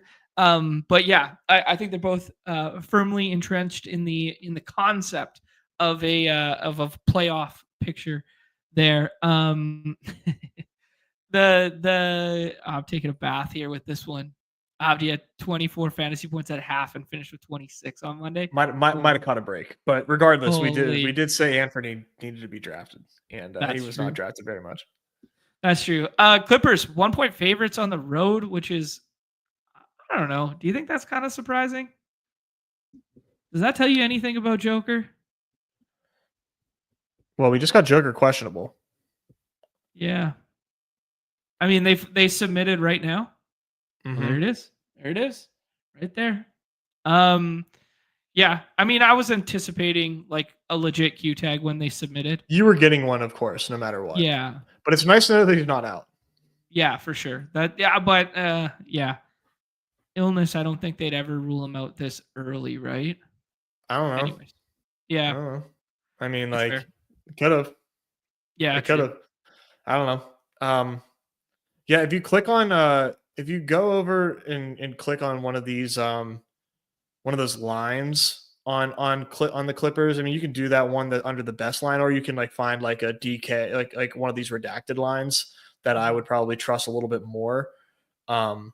And see the movement here, because Ghost is saying, this is kind of what I'm getting to. I think they opened up as bigger favorites. Wow, you really hate the redacteds here. You're like, I don't even want to see them on my screen. You've got fucking Fanatic all the way over before you've got the redacteds on your screen. There we go. Do the green or the blue one there. I refuse to. They don't even have that game listed because of that Joker Q. But just click it, because you'll see line movement if you click the spread. This thing's been moving all over the place. Check that out. I mean, 3.5, 2.5, 2, 1.5. I mean, the Kawhi news and the Joker news has it kind of bouncing all over. Mm-hmm.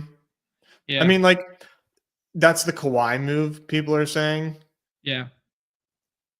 How much does 20 minutes of Kawhi really gonna move the spread that much? I think so. I think it matters, man. I think he's been playing nice. Yeah, I mean, it's only like 20. You're only getting like 20 minutes of them, though, so that's interesting. Yeah, I don't think they know. I think they're middling it, but that is, I do like to just see like the movements.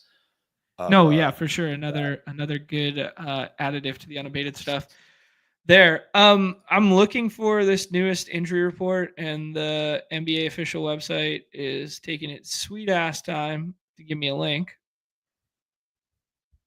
Because I want to see the rest of what they just added there. Yeah, I mean, Aaron Gordon out, which I think we expected. Yep. Otherwise, I don't think they threw Q tags on anybody that played yesterday. Okay.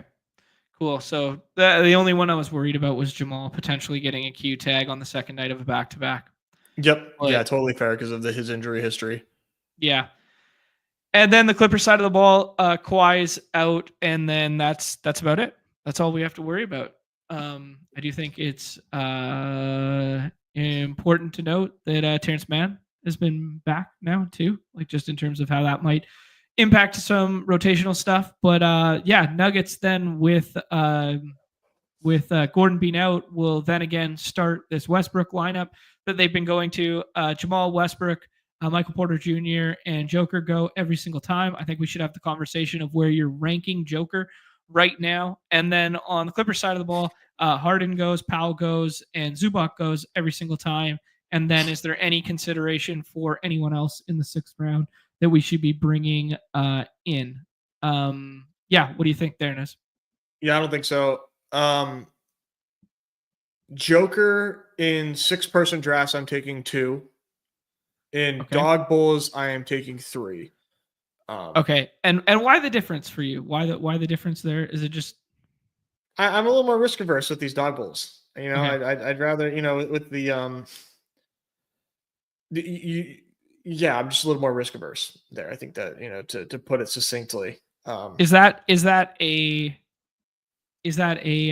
bankroll management tactic? Is that a price point tactic? Is that a less swappability tactic? What is that? I mean, a little bit of everything, right? I mean, you only get so many bullets in these, you know, in these. I mean, you get a 150 if you want, but yeah, I don't want to have too many dead teams if this goes if this goes sideways for Joker. $5 to burn as opposed to 10, you know, that adds up Yeah. for me. So yeah, and you can still get a lot of Joker, man, because people are pretty scared of Joker right now. I mean, you can get Joker 5 quite a bit. So I'm getting Joker a lot as is. Okay. With him at 3 in the dog bowls. Now, the Clippers have not been a good fantasy spot all year. And if Joker doesn't play, I don't really like Denver that much. We saw the Clippers we saw Denver put up a nice game against Boston. Boston's down some guys. They didn't really look too interested, and then they stopped playing with their food in the 4th quarter and covered. You know, like they just like Boston's annoying as shit. I am team fade Denver today. If Joker doesn't play, I am a firm believer that no Joker is not good for these Nuggets. You cannot just take out Joker, put usage to these other guys, and assume that they do better in fantasy. I just do not believe that. Yeah. So I'm fading them with that in mind, plus the matchup against the Clippers I don't love. Okay. But the Clippers have been very good defensively this year. Yeah. But the Clipper side of the things I really like. Harden is expensive, but like I get it. The matchup is good.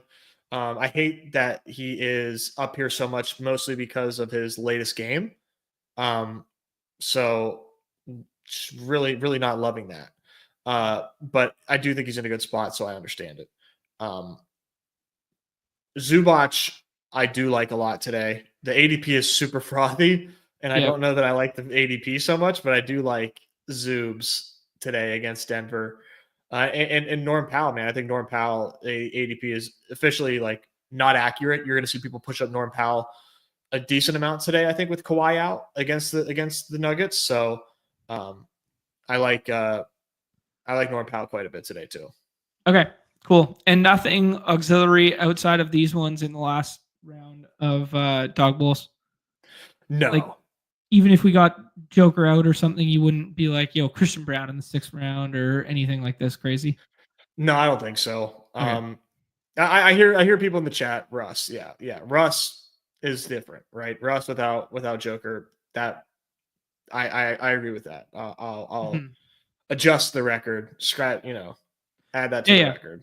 Yeah, so we'll hit a couple things from the chat here. The Russ usage bump and splits with Joker off the court are significant and kind of what holds and props up his ADP as it is right now. Like, he's a fine play in his own accord, but if you somehow end up with no Joker, then all of a sudden he's worth a 2nd or 3rd round pick comparative to 3rd or 4th round pick right now. So that's what keeps him kind of like hovering in that middle ground. You have Zubac over Levine, Nez. No. Okay. Any concerns that if Denver goes small, if Joker sits, that then Zubac isn't as big a priority. I mean, definitely.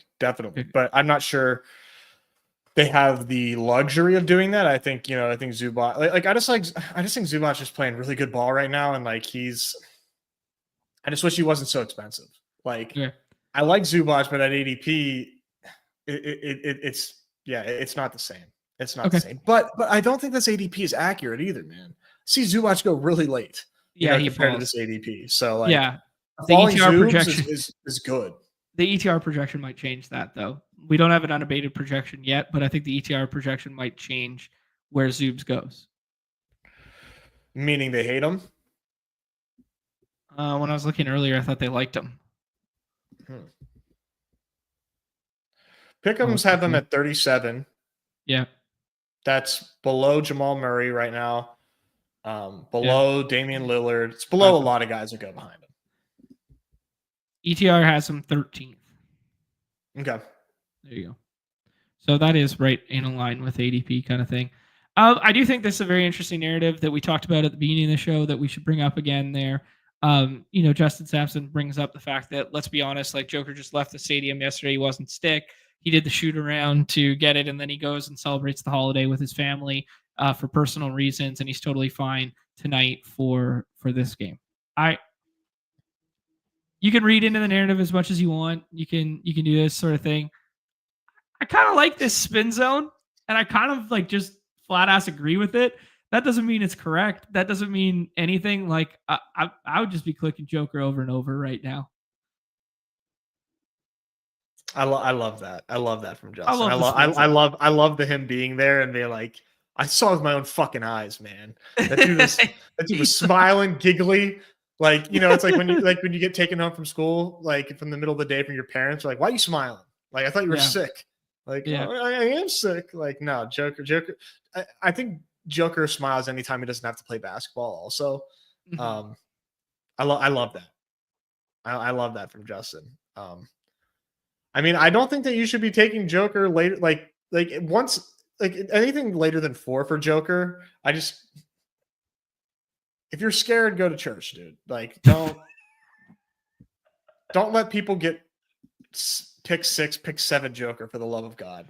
Oh shoot, man. Oh, I like that little Ice Cube reference as we go. Not bad.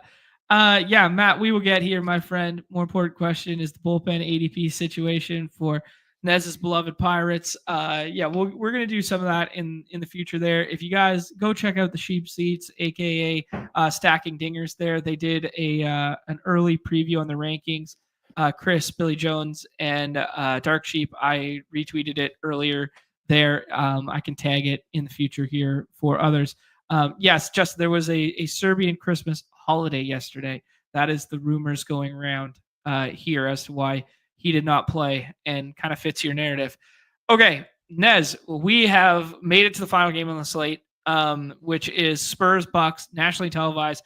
Bucks at home, late start for them for a home game, but it's nationally televised, and the second part of a doubleheader. It is Wemby versus Giannis, which means we are dealing with the 101 and the 102 on the slate there. Giannis with the dreaded probable tag, which is just an evergreen statement at this point in time. But I think he is playing tonight in a nationally televised basketball game against Wemby. That would just be my bro science saying that. 226 total here, 5-point home favorites for the Bucks there. Injury report stuff that is meaningful, or I guess not injury report related, but just meaningful in general, is that the foreseeable future is going to see Chris Middleton with this probable tag with playing off the bench. So I don't know what that means to you. We see the Andre Jackson upgrade from a Q tag last time out to a probable tag tonight. Just interesting. And then on the Spurs side of the ball, that could really impact rotation is the fact that Jeremy Sohan is out. So we could talk through that sort of stuff. What are you smiling about, Big Dog? Nick was just sending me a DM saying that he got a kick out of riling me up earlier about Keon Johnson. So I told him to fuck off. This game, very fun game, should be awesome. For drafting purposes here, obviously Wemby, 101 right now. My 101 right now. Chris Paul, definitely draftable in this game. Should be a solid night from Chris Paul. I like him and Devin Vassell a lot today in dog bowls. I don't think I can get there in the 6th round of 6-man drafts, but in dog bowls, Chris Paul and Devin Vassell should be drafted every single time, and they are. And I like them both quite a bit. Good floor today. ceiling combos. Good floor ceiling combos. Yeah. 2 really comfy 30+ fantasy points, production from them. I like that. I like the spot for them. I do wonder if I need to reevaluate my feelings on Milwaukee, but maybe not. Like 226 total here is definitely higher than like a neutral spot for San Antonio. But I was thinking, the Raptors Bucks game got home with the over, but the Raptors got fucking smoked. And I'm wondering if the Bucks are not this offensive, like a strong offensive matchup for opposing teams like I initially thought. So I am curious about guard flow chart. Yeah. I don't know if it's as great as it once was. So until further notice, I'm still playing. I'm still getting excited about other teams against the Bucks. And I think Taurean Prince starting kind of impacts that. Like he's renowned as like a decent defender, like a 3-and-D guy. I think that he wasn't there early in the season, and now he's been back and in and out of the starting lineup. But him starting tonight just. Anecdotally, that's another good defender on the floor. Yeah. I think you're right on that. And then the Bucks, obviously, Giannis. Depending on who you're in a draft with, could be 102, could be 103, but he's a great pick today. Has really strong pick'ems right now. Dame goes ADP 16. I have him right at ADP. I kind of flip-flop between him and J-Dub. And I honestly might flip-flop between him and Josh Hart a little bit as well, and maybe even Mobley. I don't want to get overweight Dame. I don't think that this is necessarily a fantastic spot for Dame. But I recognize Dame does have a ceiling. But I think with Giannis on the floor, I don't think he's likely to get there. Now, Okay, no. Carry on. Tell me again. You mentioned the Middleton bent, like the Middleton not starting is interesting because I was kind of thinking, Bobby Portis is going to start, but it doesn't look like Bobby Portis is going to start. I think it's going to be Giannis, Dame, Brook Lopez, Taurean Prince, and Andre Jackson. So it's interesting. Is this actually good for Chris Middleton? Do his minutes go down? Chris Middleton wasn't getting starter minutes. Is this good for Chris Middleton now to get his minutes with the second unit? Right. Yeah. Hello. Yeah. I love Bradley Beal the other night. I don't think it's the worst thing in the world. Okay. But he's available in the 6th round in the dog bowl if you want to make that bet. A little point Middleton, a little more handling to go around in the second unit there. I think it makes sense. I haven't looked at the staggered splits yet. I can pull that up in a half second here. As to what it looked like last time off the bench. Yeah, and then and I think Bobby Portis is interesting too. You're just seeing him play close to 30 minutes. So dog bowls get thin, dude, and I think Bobby Portis can give you a score that you potentially need late in drafts in the 5th and 6th round. Yeah, that checks out. Interesting here.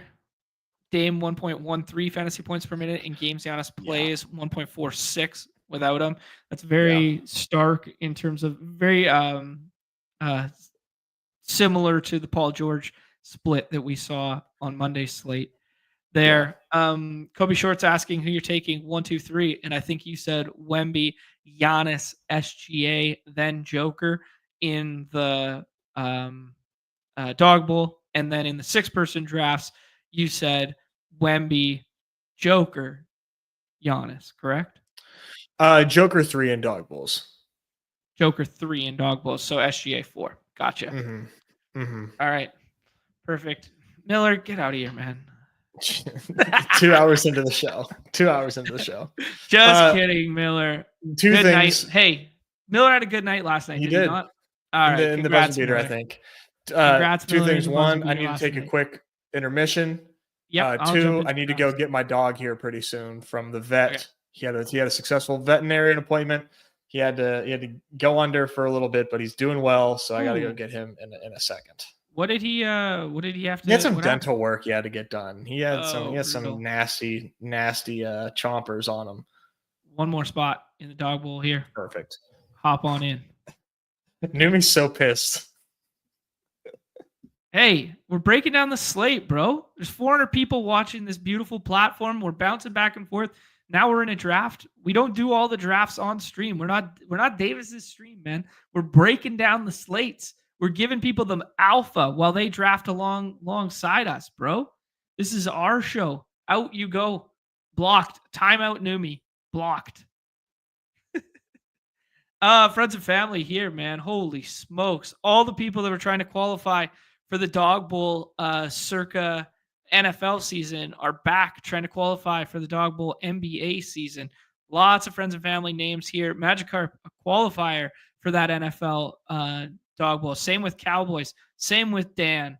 Same with Crash Rich. Holy smokes. Love to see it.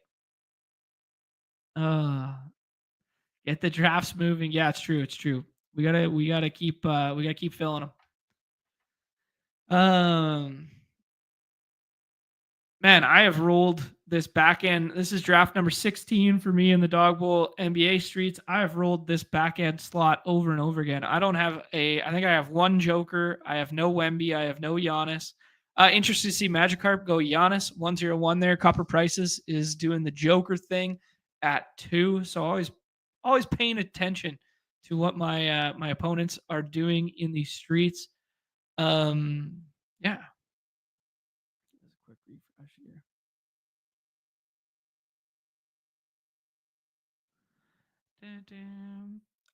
Oh yeah, Chad. I just glossed over it. My bad. Yeah, Chad, the highest qualifier, had it all. I'll turn off the solver HUD. Something I've been messing around with a little bit here, as you guys can see, is the solver has integrated a best ball HUD on their platform, providing a little bit of feedback on that. Really enjoying the experience thus far. Really enjoy it for playoff best ball in particular. Did my summit drafts, the $15 playoff contest, NFL playoff contest this morning. I was doing those ones. People still take it DeJounte at 9 there. Interesting decisions on this side of the board here. Nez, I think Jalen Brunson feels fine at this price tag. Yeah. And yeah. And then I'll go ahead and ask. I mean, I'm not a big Zubac guy. I'm kind of a little bit on the other side of the Q tag with the Hallie stuff. It looks like a pretty easy rest spot this evening for him, and you can get by without him. But I think a little bit of that might be hinging on Turner's availability. So I've been taking like Vooch here, something like that. But I'll push up whoever you want here. I guess if you're worried about Hallie, then Well, if you like the Hallie stuff, you like the Hallie stuff. Yeah. All right, Hallie's in. Yeah, if Hallie plays, man, he's a smash. Yeah, I just never trust Hallie, and I never trust Hallie, especially Hallie with the Q tag there. Respook hanging out in this draft with us. What's going on, sir? Yeah. Miller, roll back the tape. We talked about the Scotty situation there. Odds that Cat plays. We think that the total right now is kind of telling us. I thought the total was kind of telling us that he was playing, with them being like 12-point home favorites right now. Nez is in the camp that they play, but we started the show with that one. Yeah.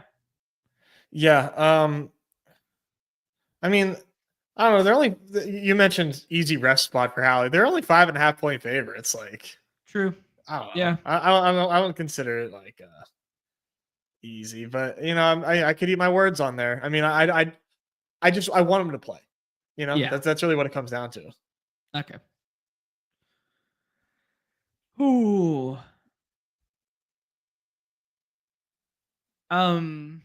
Where's your favorite place to draft on the board today, Nez? And Wald alluding to he hates the 101 because he hates what comes back to him combo wise. He prefers the Cage, Shea, and Town stuff in the middle combo wise. How about yourself? No, I like I like that top four, man. Yeah. I don't care where I am in that top four. I am totally fine with the 101. And taking usually Wemby. I'm not usually taking Giannis, but I don't blame Magikarp for doing the Giannis thing there. These guys are not that much different projection wise, depending on where you look. There is not that big of a difference. Respect it. Yes, this is so fitting. Josh McCaffrey saying that the Dog Bowl, the inaugural Hoops Dog Bowl, having Q Tag Hallie is just so fucking fitting. It's so perfect that TJ McConnell might be in play today. It is so perfect that Andre Drummond might be in play today. It just You would warms love my that, cold wouldn't dead you? heart, buddy. Oh, buddy, there you go. Look at this.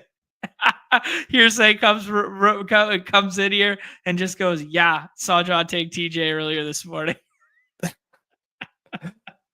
You're parody of yourself, brother. I love it. Nobody loves drafting these games more than me. Nobody loves having so much fun with them by themselves, just laughing at the picks they make. Probably like a psycho doing it. Oh yeah, like whoa, ha ha ha. Just like that. Nez, who do you like here? Garland, Russ could get a bump if we end up without what's his name, Joker. What do you like? Maybe Oubre. Like Oubre, third round Oubre. This is the world we live in now. All right. Who else do you like next up here? A little shaded sharp action. Keep scrolling. Giddy, probably. Giddy. Yeah. No Washington stuff that we could push up here that you like. Not for my money. No. Okay. And Jared Allen as well. Is an option, but okay. I like Giddy. All right. Just play it. Just lean into the 240 total. Easy enough. Yeah. Seems good. Yeah. Westbrook goes next there. There's Garland comes back there. Interesting to see Lackey taking Denny Avdia at 28. I was seeing him go in like the 5th. People were really scared of that Q tag before, but he might have some ETR alpha on that one. CJ McConnell's new ADP is up here at 25 there. Chad takes him there. IQ at 38 right there. I saw IQ go in the 6th earlier in one draft. So I just see the pendulum of all these picks swinging throughout the day that opens up the opportunity to get different style combos, Yeah, wow, 6th round IQ, man. That's wild. Yeah, I'm looking back through some of my stuff. I don't have anything impressive. I got a 5th round IQ with a 4th round Kelly Oubre. Man, I'm really on an island with this IQ. We're really on an island with this IQ stuff, I guess, huh? Did I see CJ McConnell instead of CJ McCollum? That's so It honestly went right past my brain if you did. I love TJ so much he inverted the player name. That's so good. Apologies, but not sorry. Not sorry in the slightest. Absolutely not sorry. Nez, there's a little bit more of the stuff that we were talking about earlier that Claxton's pushing up, but sometimes Claxton's available in the 6th there. This is the Yeezmisi ADP now with Zion officially being ruled out. We anticipate him starting, getting some good minutes this evening, and we've seen a ceiling from him. Yeah, people are pushing their guys all over the place because we talk about it every day in the 6-persons, man, where like the fluidity of projection on larger slates from like ADP 30 through ADP 50, you're going to pull up the ETR, you're going to pull up the unabated, you're going to pull up whatever else you use, and you're going to see that it's going to be like 33.5, 33.4, 33.3, 33 point, it's such a clump that you got to tell yourself some stories as to why you're getting to certain players at the back end here. All right, here we go. What kind of Brooklyn options do we got here? Oh God, why you want the lowest game? You want the lowest game What what are, what total are on what are the your what are your slate? what are your good ideas? Balil Koulibaly for sure. Yeah, there you go. Much better. That's a great one. Kuzma's going all early now. I like him. It's him or Joval, I think, as one of these ones. And then I'll hear you out. I could do some Benny math, although it's alongside Hallie. Um, Bobby Portis would shoot up to round 2.5 if that probable tag turned to an I out know, but tag. you can't But it's not just do happening. that every time. Yeah. I don't think it's happening either. Joval's interesting, right? Yeah, I I mean, I know mean, we you took could. Koulibaly, but I think Joval or Keon is interesting. Which do you prefer? You mean maybe Joval, man, to live a little. Let's shoot the moon. Let's shoot the moon. We have to be. We're not looking for profitability in this contest. Like, I think one thing that we didn't really talk about, that we kind of flirted with it, and then we didn't fully talk about it, Nez, is the fact that you the thing we don't fully talk about is the fact that, like, it's so top heavy and there's not much money coming back to you in any other spot than top 2. So, like, Correct. literally all that matters is absolute ceiling outcomes. So, like Mookie's saying, if Giannis gets ruled out, you just stop drafting. Like, you got to be shooting big time ceiling, right? Like, those Bobby Portis teams will be the nuts effectively. If I Hallie mean, gets you ruled stop out, drafting Bobby Portis. sure, yeah. You stop drafting Bobby Portis teams. You don't chase it up the board. No, Yeah, absolutely not. Like that's the game theory that you absolutely like. That's the decision tree, 100%. You do not draft Bobby Portis that happens, but we're not worried about that because I don't think there's anything that says that's going to happen other than like a couple I know. times in Yeah, in years past when that did happen. yeah. Yeah, it's not happening this evening. But I will not put that on the record. There's a final team there, Nez. There's a draft board for everybody there. I'll rip at least one more of these if Nez has to dip. But Jalen Brunson, Tyrese Halliburton, Kelly Oubre, Josh Giddey, Balil Koulibaly, and Jonas Valanciunas. Kind of a fun team, kind of a mid-ass team. Definitely hinged upon. This team breaks the right way if Turner doesn't play, but Hallie does. And if Cat doesn't play and Jalen does, I mean, maybe you get a little CLV in that. And then if Sar doesn't play and Kuzma doesn't play, it's going to project better. That being saying, it is it's not great right now. I mean, this team has a shot, right? We got the correlation with Oubre with those Wizards guys, right? Mm-hmm. We have the correlation with Giddey and Halliburton. Like if things break what we need to here, I think what this team really needs, what it really needs is Cat ruled out. Cat ruled out would really send this team into overdrive. Yep. I think, John, before we do another one, do you want to get a pick 'em in? Yeah, we got to hit the lobbies together here. Yeah, Evan, we covered this earlier. I don't think Wemby versus Giannis on ESPN turns into a Giannis sick game either. It's just, for the bit, It's a meme. Yeah.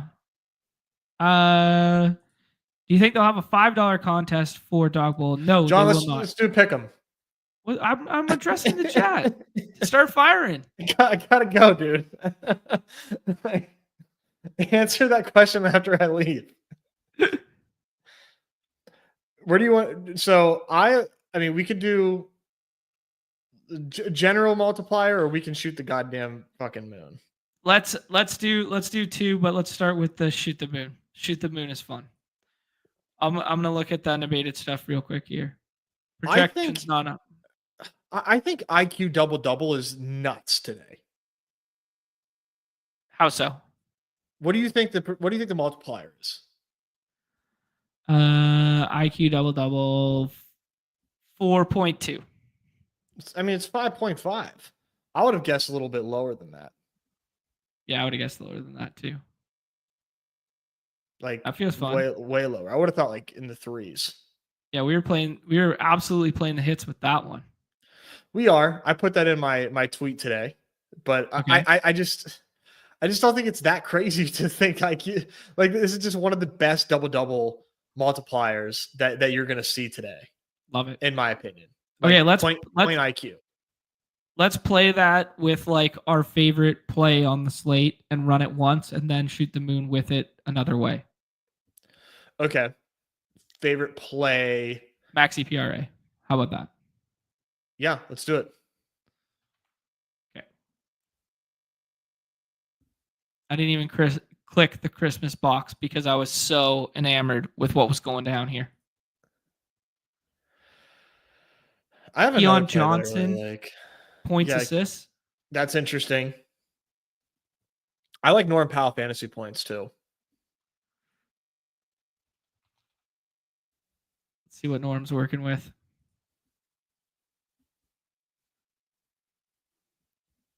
31.75. Okay. We like run that it back against with the Denver a lot. quickly one. Yeah, and then we can have some more fun with this too. What do you like? Let's check out the Keon stuff. Points and assists seems like a fine. I mean, honestly, I would probably just prefer PRA straight up. Like this guy gets boards too. Okay. And then we're the I didn't see no multiplier reached. What do you mean? I mean, you're trying to go all the way to the moon? I mean, we go ahead and fire this one in, and then hit that reuse button. No, I lost the link now. I'll share the link. Okay, thank you. Keon double 15x. Holy smokes! That's fucking hilarious. Hart triple doubles. The thing with the Hart triple doubles is like, yes, it's a classic. Yes, he's a monster. Is the like do we care that the multiplier just like, to me, like check out the multiplier. What do you think? I mean, if it's anything less than 8, I won't touch it. No, it's less. Oh yeah, that's no. Yeah, no. I'm with you. That's gonna be a pass for me. I'm seeing Mobley points, rebounds, or double. Slide Wemby blocks. They don't let you slide blocks, do they? No. Probably not. There's no way. I think we should look at Mobley. Okay. I'm just gonna check real quick. Yeah, blocks at 3.5. That's not terrible. I know. Yeah. That's not terrible. I like that. You're getting extra multiplier on it too.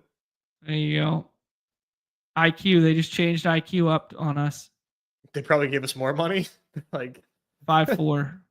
Oh, no, nice. it's 5.5 behind before. Oh, let's go. Okay. Way to go, guys. We did it. We did it, guys. Yeah, we did. So Mobley, a couple ways to play Mobley. Double is interesting. Get a slight multiplier on it. Or we could slide his PRA to like 39. And that gets us to, that gets us to a shade under the max. Oh, you're talking about adding it to this one. Yeah. Oh, you're nasty. I mean, you can take off IQ if you want. I might run it twice. I'm going to run this like this, and then I'm going to take off IQ. I just think I just can't get over this IQ pick 'em, man. I don't care. He just seems like that dude, doesn't he? He does. He's the point guard. He's the point guard, and this game's going to be pretty up tempo. I like it. Okay. Oh, did you miss the link? I'm an idiot. No, I got the link. I got the link in. Just didn't do the reuse. Yeah, I didn't do the reuse. Yeah, that's a tough scene. I'm looking for Mobley double. I think you passed it. 1.13. Dang, man. That stings. Okay, I'm looking back on Unabated real quick. The IQ stuff is kind of like the crux of everything right now. Kinda, yeah. I'm trying to think of another creative way to use it with.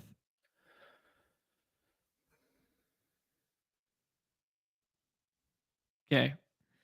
Unabated's projections, as I allude to every single show, not out till 4:30, but we can use the market-based ones right now. Let me take out NFL real quick and see what the market stuff is showing.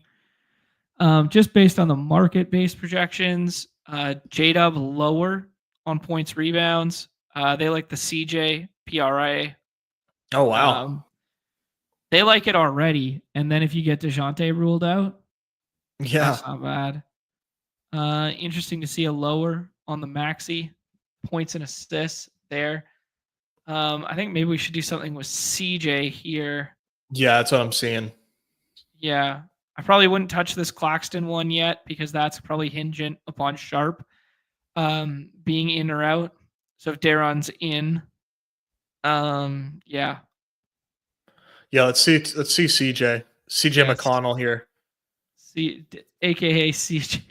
AKA TJ McCollum. When he goes God mode, we call him CJ McConnell. Yeah. Only when he goes God mode.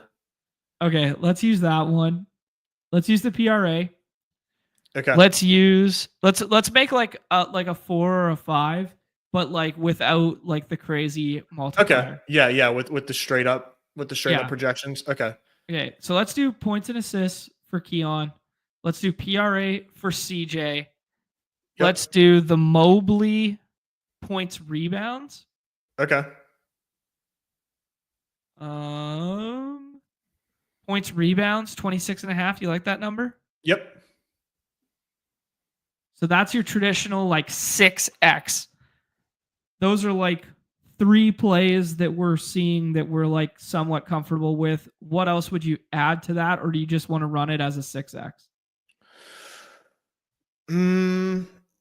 What would I add to this? Let me just take a quick gander here, because like Chicago and Pacers is already priced as though it's a 240 total. Yeah. We hit CJ. Norm fantasy points was one we used before. I do think Norm fantasy points is a really good one. Okay, I'm good with Norm fantasy points. Let's see. That'll probably bring us to like 10. Yeah, I'd like to make this 5 though if we do that. Yeah, it gets us to 10, and then a 5th one. I don't mind CP3 assists from Enwald there. Yeah, I'm trying to think.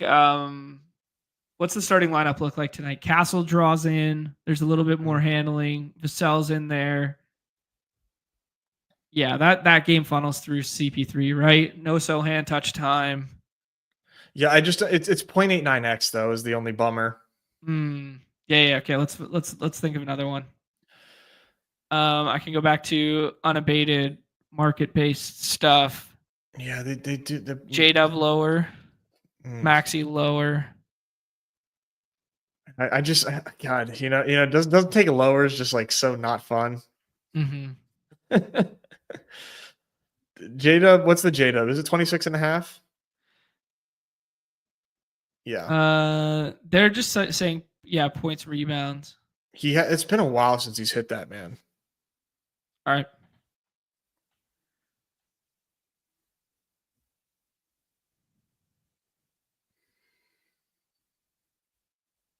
Points rebounds lower. All right. 50 for 1,000. Do you have a 50% boost in there? Oh, is that a thing? Or I guess you can apply to earn it. Yeah. Okay. Oh, so the way it works, it's not a boost. What it is you apply for the boost and then you have to put in a $5 pick'em to get the boost tomorrow, I believe. Does that make sense? Yeah, it does make sense.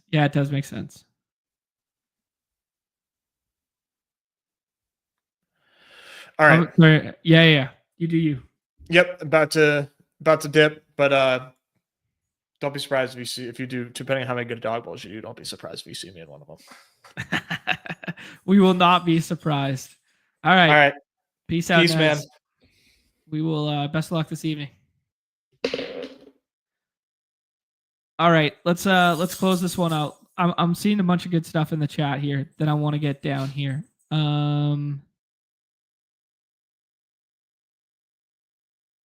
Got it just now. What are you guys referring to? Which one went away? The IQ one has gone away? Okay, let's run this one more time. We're going to take these guys out. We're going to run it with CJ because this is another combination that we haven't done yet. We're going to quickly. Let's hope we still have it. It's a little lighter. It's the 3-4 now. And then let's do the CP3. Assist is kind of like tracking down. But if we do double with the assists, we can get there as well. All right.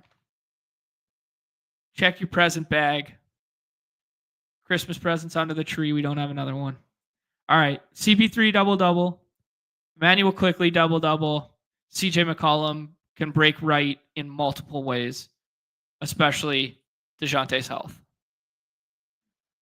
I like this, guys. I think we're in a good spot right now. I'll keep my eye on the unabated stuff if we're still on stream in 15 minutes here. And yeah.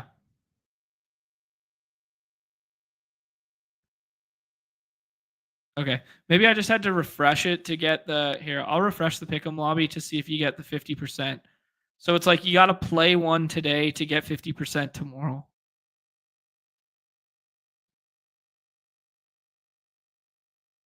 I don't know. Just went away on me.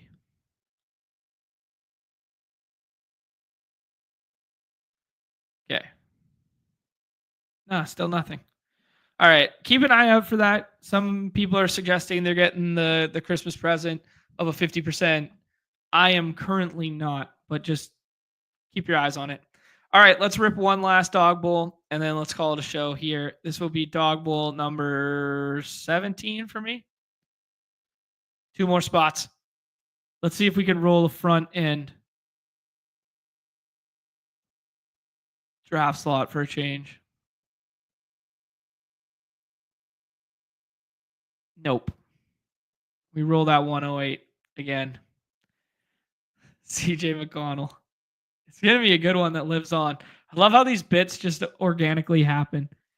Justin asking what jersey. Nez was rocking a Steve Francis jersey there. Wemby blocks, that 3.5 number. Bucks don't get blocked. They haven't met Wemby. Actually, I think they played once this year. Anthony Simons, slide it all the way up on the points stuff. Not a bad shout from Matt. Yeah, the Norm fantasy points. CJ double. Yeah, Justin's on the unabated market-based projection one there. You can scroll points on Levine to 29.5 for a 1.43x. See, like that seems better than doing the Josh Hart stuff.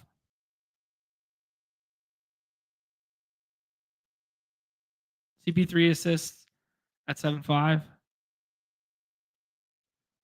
They axed a little bit of that multiplier.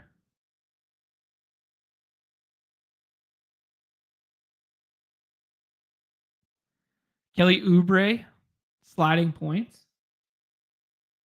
Respect it.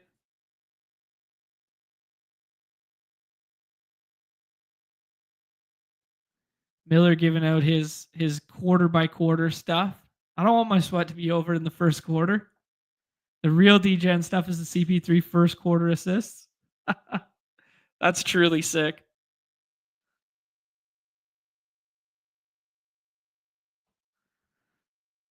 Zero for 7 on top 4 picks. Yeah, welcome to the club with me too. Jumfrey's in this one. Chad's in this one. JT McKenzie. I'd like to meet JT McKenzie IRL. Really good player on the site. Mount Rushmore. Baby Stevie. Haven't seen him in a minute. Had a win not too long ago in the Primetime Palooza streets, I believe. SJ Swell always hanging out. Who else we got? Christian's always out here. I think Harden is kind of like a line in the sand for me. Like the Harden pick. I don't like the Harden pick. I think it's like the pick you should make at this point. Vogie Berra, aka Nick, hanging out. Dog Bowl qualifier in the NFL streets. I mean, if this doesn't tell you something, guys, like when we're drafting here, that all these players who attended the NFL Live final, who are not necessarily through and through basketball guys, like Baby Stevie, like Nick, like that they just are in here piling in. I mean, yeah. That tells you a story. Pushing up Evan Mobley to this corner. Chad taking DeJounte Murray. Thinks DeJounte Murray plays this evening.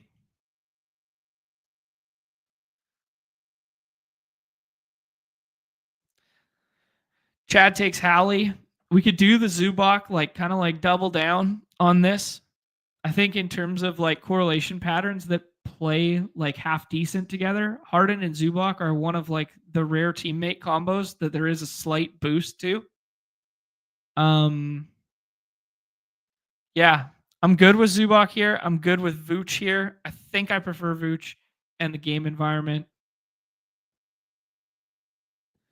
But yeah, Zubac plus Harden, because of the handling rule of Harden and the way that Zubac scores, it's just like the dimes and the rebounds and stuff. Because like Harden's not a huge rebound getter either. Although I think he had 8 the other night, which was kind of surprising, I guess. We can click on his name and see. I think he had like, 22, 8, and 8. But traditionally speaking, not like a huge board grabber. So like they just correlate in the categories that the other doesn't do well, the other does do well. So like the traditional correlation patterns, whereas like I could argue that like the ceilings of SGA and JDub are negatively correlated, but the ceilings of like Harden and Zubac might be positively correlated. Yeah. Chuck Cheese going 1 out of 40 on the 101. Oh, thoughts and prayers. Thoughts and prayers. Yeah, Nick, we still out here. We still out here. Chad saying he's not sure if Hallie plays, but it's the only way to combat those top 4 picks is by taking Hallie there. Or I guess maybe he's referencing the Hallie plus DeJounte. Tuna asking if we're going to do some NFL stuff for Saturday in the main. Yes, absolutely. We got 2 shows the next 2 days off and on the clock. And tomorrow's show for NBA Dawg Bowl will be paywall only. So we're going to do a paywall NBA Dawg Bowl show tomorrow. Then we are going to do off and on the clock with Pete. I believe that one is going to be at 3 or 3:30 p.m. Eastern. And then on Friday, we're going to do off and on the clock again for the daily slates. So we're going to do all the daily slates on Friday with Pete. Tomorrow, we're going to do all of the best ball playoffs for NFL with Pete. And we're going to do a paywall Dawg Bowl show tomorrow. So tons of content coming your guys' way the next 2 days here. And yeah, it's going to be a lot of fun. A lot of good stuff happening on the platform right now. A lot of fun stuff. Yeah. Actually, you want to say when I was alluding to the solver stuff before there, one of my favorite things with the solver right now was using it for those playoff best ball contests. Just, when you're multi-tabling and you can kind of see where everything's going. All right. Nez isn't here to tell us no on certain players. So now we just get to do whatever the heck we want. Man, this falls off a cliff in a hurry. Let's do Shade and Sharp. Let's do Sharp. Sharp's been balling. 43 minutes last time out. He's got a path to ceiling minutes yet again. Everyone's playing Anthony Simons. Everyone's playing Ayton. We're going to be the Shade and Sharp guys. Let's do it. Let's shoot the moon on an all-ceiling team.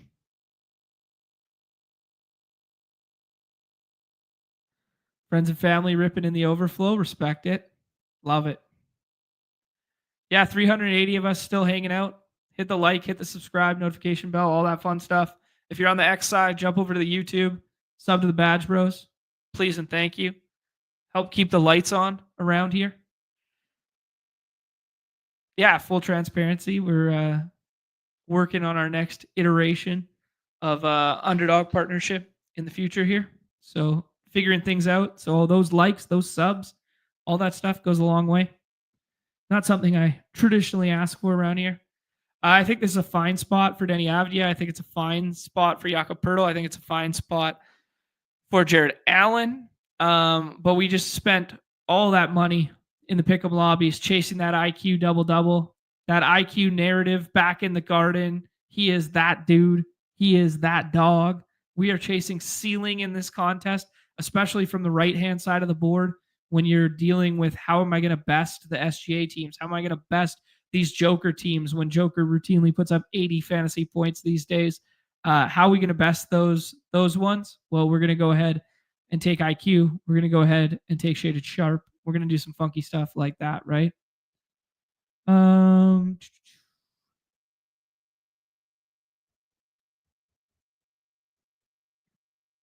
Jordan said he needs an underdog partnership. Yeah, it's not Numi's doing. It's not Numi's doing. You gotta clamor to some other people for that one. Vassell at 37. I like the Vassell stuff, man. It feels like a good Vassell spot when you take Sohan off the floor, right? I mean, like a lot of the handling is going to funnel through Chris Paul, but like Vassell back in that starting lineup. I mean, you know what's so gross? I don't even want to say it. It's so gross. Harrison Barnes in the 6th round. Harrison Barnes playing 31 minutes tonight. Would that surprise anybody? Oh. Is an Oubre double-double a bad idea? Nope. I think that seems kind of fun. Let's see the price, though. Let's price check it before I just say yes. But based on his ADP today, I mean, he should be. Kelly Oubre, what do we got? Team's high score in the game. Double-double, 2.34. Not terrible. Not terrible. Put that with Chris Paul assists. 8.5 assists.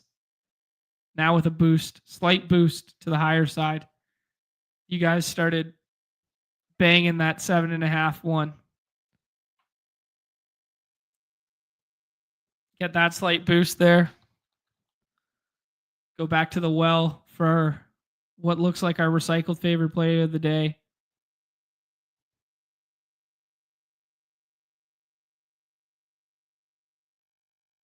IQ double-double. Chris Paul assists. Kelly Oubre double-double. Get it in there. I think we're on the clock. I just felt my watch buzz. Uh-oh. 14 seconds. Tobias feels fine. Koulibaly feels fine. Kuzma feels best. We'll take Kuzma on this team. I think there's a non-zero chance he doesn't play. You know? I like Yab in the 6th. I think his minutes are way safer than Drummond's. His ceiling's not as high, but we haven't seen a Drummond ceiling in a long time. If Drummond sits again, I mean, even last time out, he only played 8 minutes, and he sat the last time when Embiid sat as well. I mean, Yabu could play, 28, 31, something like that. Yabu can shoot. Yabu can board. 36 minutes last time out in that Phoenix matchup when they were without Drummond and without Embiid. Goes double-double. Not big in stocks category. He's fine. He's fine. Ceiling's a little lower in terms of fantasy scoring than you would traditionally want when you're shooting the moon in the last round. But there you go. JT McKenzie, better player than I. Takes Yabu. There's your Nemhard. Benny Math now going in the 5th round there. Claxton routinely in the 5th round. Now OG goes there. You guys know what time it is, right?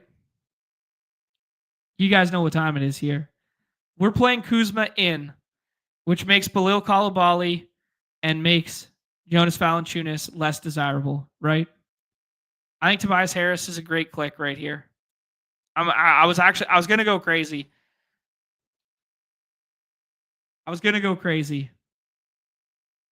We're going crazy. TJ McConnell, fantasy point per minute monster, doesn't even have an ADP. If Hallie doesn't go tonight, even if Hallie goes with that Q tag, what's the floor for TJ McConnell tonight? 18 minutes. Pace up game. This game screams TJ McConnell this evening. Hallie doesn't go. Everyone swaps to him. I got him in the 6th round.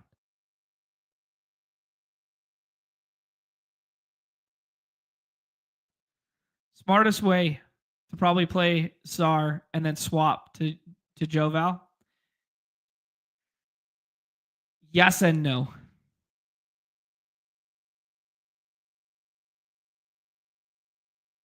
Yes and no. I mean, the problem with this is if Sar gets ruled out, Joval is going to be the 1-0-1 swap for like everybody, and people are going to have swap priority over you because they drafted a Q tag earlier in the draft than Sar. So in theory, it makes sense. In actual practice, it won't come to fruition. It will not come to fruition. So, yeah. Joval will just project too highly. I feel similarly about the TJ McConnell one, but that being said, Hallie goes so early that as long as Cat or Joker doesn't get ruled out, people will be able to swap their Hallie straight to TJ. Or you could stagger it like Benny Math, TJ, Nemhard, something like that. In the 6 persons, you could do that. Yeah. Yeah. In the 6 persons, you can get away with it, Chad, alluding to the same fact. Yeah, Steven's also saying that, people are just drafting Joval too much that you won't even end up with the swap. Entirely fair. Interesting pick from Vogie Berra, taking Brandon Boston there. Trying to get ahead of some of the DeJounte stuff, playing a little bit of Q-tag news there. I think Jose Alvarado would start, for the record, if DeJounte can't go. But I'm not confident in that. I'm not confident in saying that. Yeah. Not bad. Not bad. Let's rip one last draft. Call it a day. I was going to end it right there. It's 2.5 hours live, but I got to get me some more drafts done. Wow, that one snapped full. Yeah, Boston minutes because of no Trey Murphy. Checks out. Holy smokes. Back-to-back 1-0-1s for our guy, Stephen W. Holy smokes. Filled way too fast.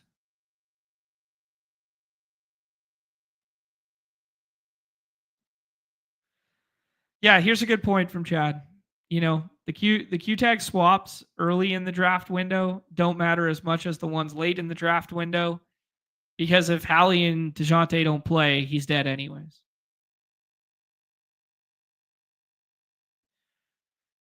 And Walt saying he'd rather have Herb or Jose Alvarado than Boston for me. I agree with you. I'm in the same camp as you.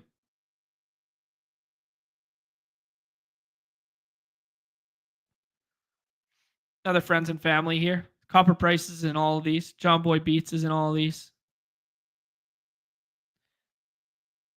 Joker at 1. He's got the 1 pick so many times that he's just like, fuck it, Joker now. I respect it. Let's take Wemby. Wemby's a monster. I think you can take any one of these 3 at the 101 and feel fine about it. What makes it such a fun slate? I think Tyrese Maxey is locked in at pick 5 for me. I do think I have one from last night where I got Maxey at a pretty good discount. Let me look here.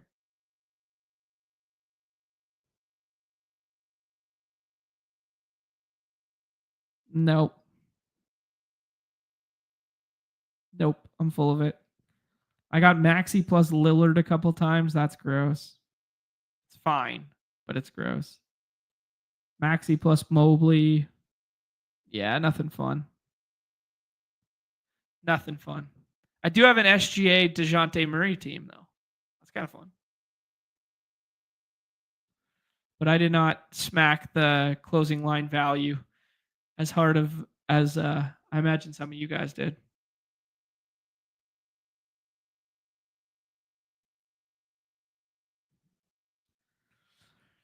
Swiss did 1 Dawg Bowl, got the 101. That's legit. Oh, but somebody took Russ at 11. That's not really toss worthy in my opinion. I don't know. You had 1 SGA DeJounte last night as well. Pretty legit. Man, Scotty Bullway, Scotty Barnes fallen pretty far, man. People hate this matchup. People hate the ETR projection. People think it's paced down. I tend to agree, but I think there's a stopgap where you have to just kind of bite the bullet and be like, Scotty Barnes has a ceiling, and we know what Scotty Barnes' ceiling is. Let's take him.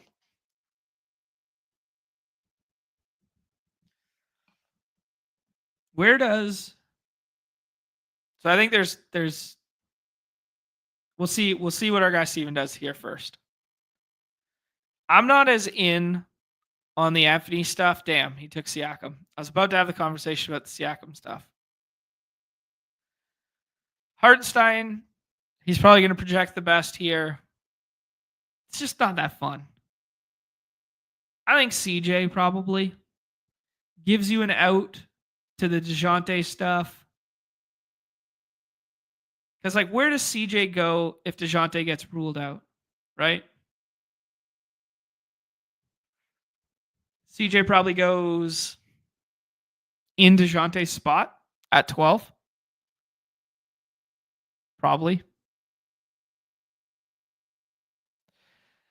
If you guys want to think about your combos in this contest a little bit, this back end of the board is very stagnant.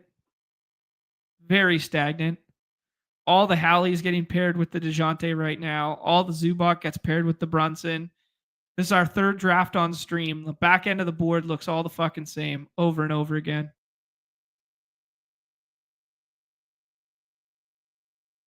Not bad. Not a bad spot to start flipping some stuff. Got Levine at 12. Is that nuts? No, not at all. Not at all. And you flip the board. You flip the board on people, right? I think that's fine. Stream till lock, you won't. Company man. I won't stream till lock. Not today. That's Davis's job. Davis's job is to stay live for 7 hours a day. My job is make people laugh for 20 minutes. Then get Nez to spill all the good takes for an hour. And then blast off in the lobbies for another 45 minutes. That's my role here. My role is the energy guy. You can't be energy guy for 7 hours. You just got to come off the bench TJ McConnell style. Buzzing.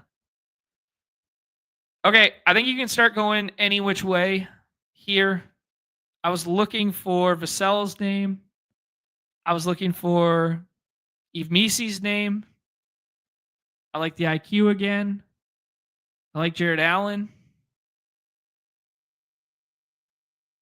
Kobe White is a ceiling opportunity as well. We just did all those pick'ems with CP3 though. Let's take CP3. I don't know if CP3 still has the crazy ceiling potential that maybe he once did when he was younger. He doesn't really fill it up anymore. But if you want to positively correlate some dimes, CP3 with Wemby makes a lot of sense to me. I think Claxton's a good pick here. I think Koulibaly's a good pick. I think Kuzma's a good pick.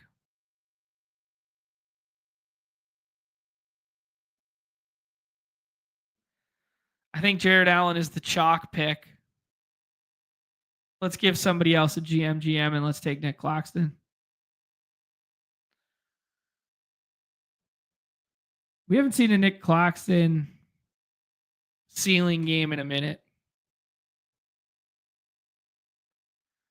But if you get no Darion Sharp tonight, we talked about how condensed they are. They have to play bigger because on the other side of the ball, you're dealing with Duren, Beef Stew, and Paul Reed for 6 minutes. But you're dealing with like some traditional fives, right? They need Claxton's size. If Sharp can't go tonight, man, that team's down to like 3. Clowney starts alongside him. I don't know, man. Claxton, I'm warming up to this Claxton pick. Oh, it's a fun question. Who do you think the worst pick on the board is? Ooh. Worst pick on the board right now. I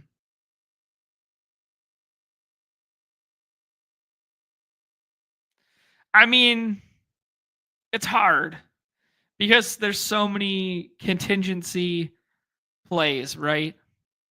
I think the Zubac one can either age really well or really poorly, right? But he's being drafted at his ceiling. So in theory, that makes it a bad pick. J-Dub feels like he's being drafted at his ceiling as well. In theory, makes it a bad pick. Josh Hart just shoves it down my throat every fucking slate. But I never think he's a good pick. Even though he just gets 42 minutes every single night. That Brandon Boston pick, I don't know. Don't love it. All right, we're back up here. Bobby Portis is a good pick no matter what. With or without the probable tag. He's a good pick. Blue Koulibaly's a good pick. The minutes are going to be there. Let's take Blue. Not that fun to take the guy at the top of the queue. But I do think it's a pretty good pick. I think it's a better pick if Bub Carrington doesn't play and Kuzma doesn't play and he funnels the handling role. But he's a guy who can fill it up in all categories.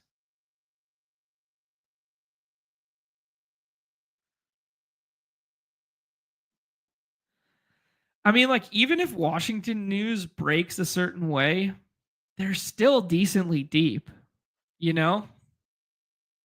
Like, and they're not deep as in like good deep and like good winning basketball team deep, but they'll be like, there's still like 10 bodies available, right? Like Jared Butler gets some run. Justin Champagne, he gets some run. I always call him Champagne. Corey Kispberg's still there. Like, even if you end up with no Czar, no Kuzma, no, we already got no Bagley. Like, they still have like 8 bodies. Whereas like the Nets literally might only have like G League tracker guys to fill in the back end of that. Huh.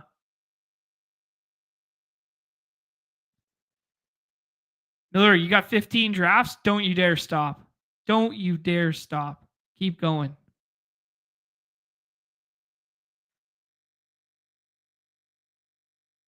Tyrese Martin in the 6th round.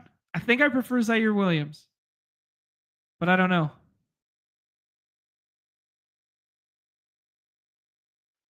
Chip saying everybody wants the Bobby Trees for what if Giannis sits, but not Splash Mountain. Yeah, Splash Mountain. Splash Mountain's a good pick. I don't think Giannis sits. Like, I don't think we're having this conversation. But you could do worse in the last round than a starting five in this league who has the propensity to get it done. I mean, this game was with Giannis in Toronto, 31 fantasy points. I mean, it's not a crazy ceiling shot, but there's the Obi Toppin one that Nez was alluding to if Turner sits. It's thin, but you can tell yourself some story about some of the ceilings at the back end. I mean, all right, get the last one off my chest. I said it last draft. Nobody's taken Harrison Barnes. He played 31 minutes, 32 minutes, 29 minutes. No Sohan. I mean, basically, you're just looking for points. It's not great. It's not great. Never mind. But still. All right, guys. Let's tie a bow on it there. Fun show. So happy that Dawg Bowl is back. Welcome to Slam Diego. How about you guys slam that like, slam that subscribe, slam that retweet, whatever, if you're on the Twitterverse. Help spread our message, spread our news. We're here every single day. And a reminder that we will be back tomorrow. There is another Dawg Bowl for NBA tomorrow, drafts. That one will be a $50 price point. So switching up the format ever so slightly. Love that. That'll be tomorrow. That will be paywall only on the Badge Bros YouTube channel. And then we will have 2 iterations of Off and On the Clock for both tomorrow and for Friday with Pete Overzet. We will be doing playoff basketball tomorrow and then NFL playoff basketball tomorrow. And then we will be doing NFL main slate and Saturday slate on the other side of there. Yeah, almost 3 hours. I know. I gotta get out of here. I gotta keep pumping it. There we go. Spiked Up officially got his badge. He's pumped about it. Love it. Appreciate you. Appreciate the support. Grind these good games. Yeah. Let's all come top 2 tonight. Chip's correct. Let's all come top 2 tonight. Scroll the tape back a little bit. We did at least 5 or 6 pick'ems there. You know what? Fuck. All right. Fine. 1 second. Hold on. If you guys are game enough to stick it out with me through the outro to still be here right now and not have just shut it off, I got to take a little look at the unabated stuff because the projections did come down the pipeline by the sounds of it. Yes, updated at 1:31. All right, here we go. We're going to take the leagues out of here. Boom, boom, boom. Hoops only. Zach Collins lowers. Popping for the good people at Unabated. Zach Collins lowers. Showing some big edges on the platform of the people right now. Ron Holland lower on the 3-pointers. That's thin. Yabu still liking the lower stuff. Jamal Sheed lower stuff. Okay. Let's see what we got here.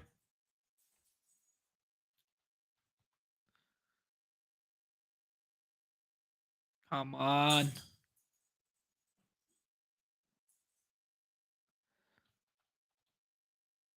See if we can get that Zach Collins one going. Unabated suggesting lower on the PRA. Take a lower on the PRA for Zach Collins there. Bruce Brown. Lower on the rebounds. Is that correct? Yeah, lower on the rebounds. That one's definitely got some fragility in it because it's only a 2.5 there.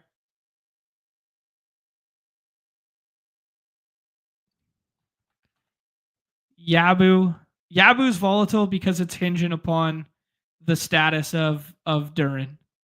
So maybe we don't add that one. But Jamal Sheed.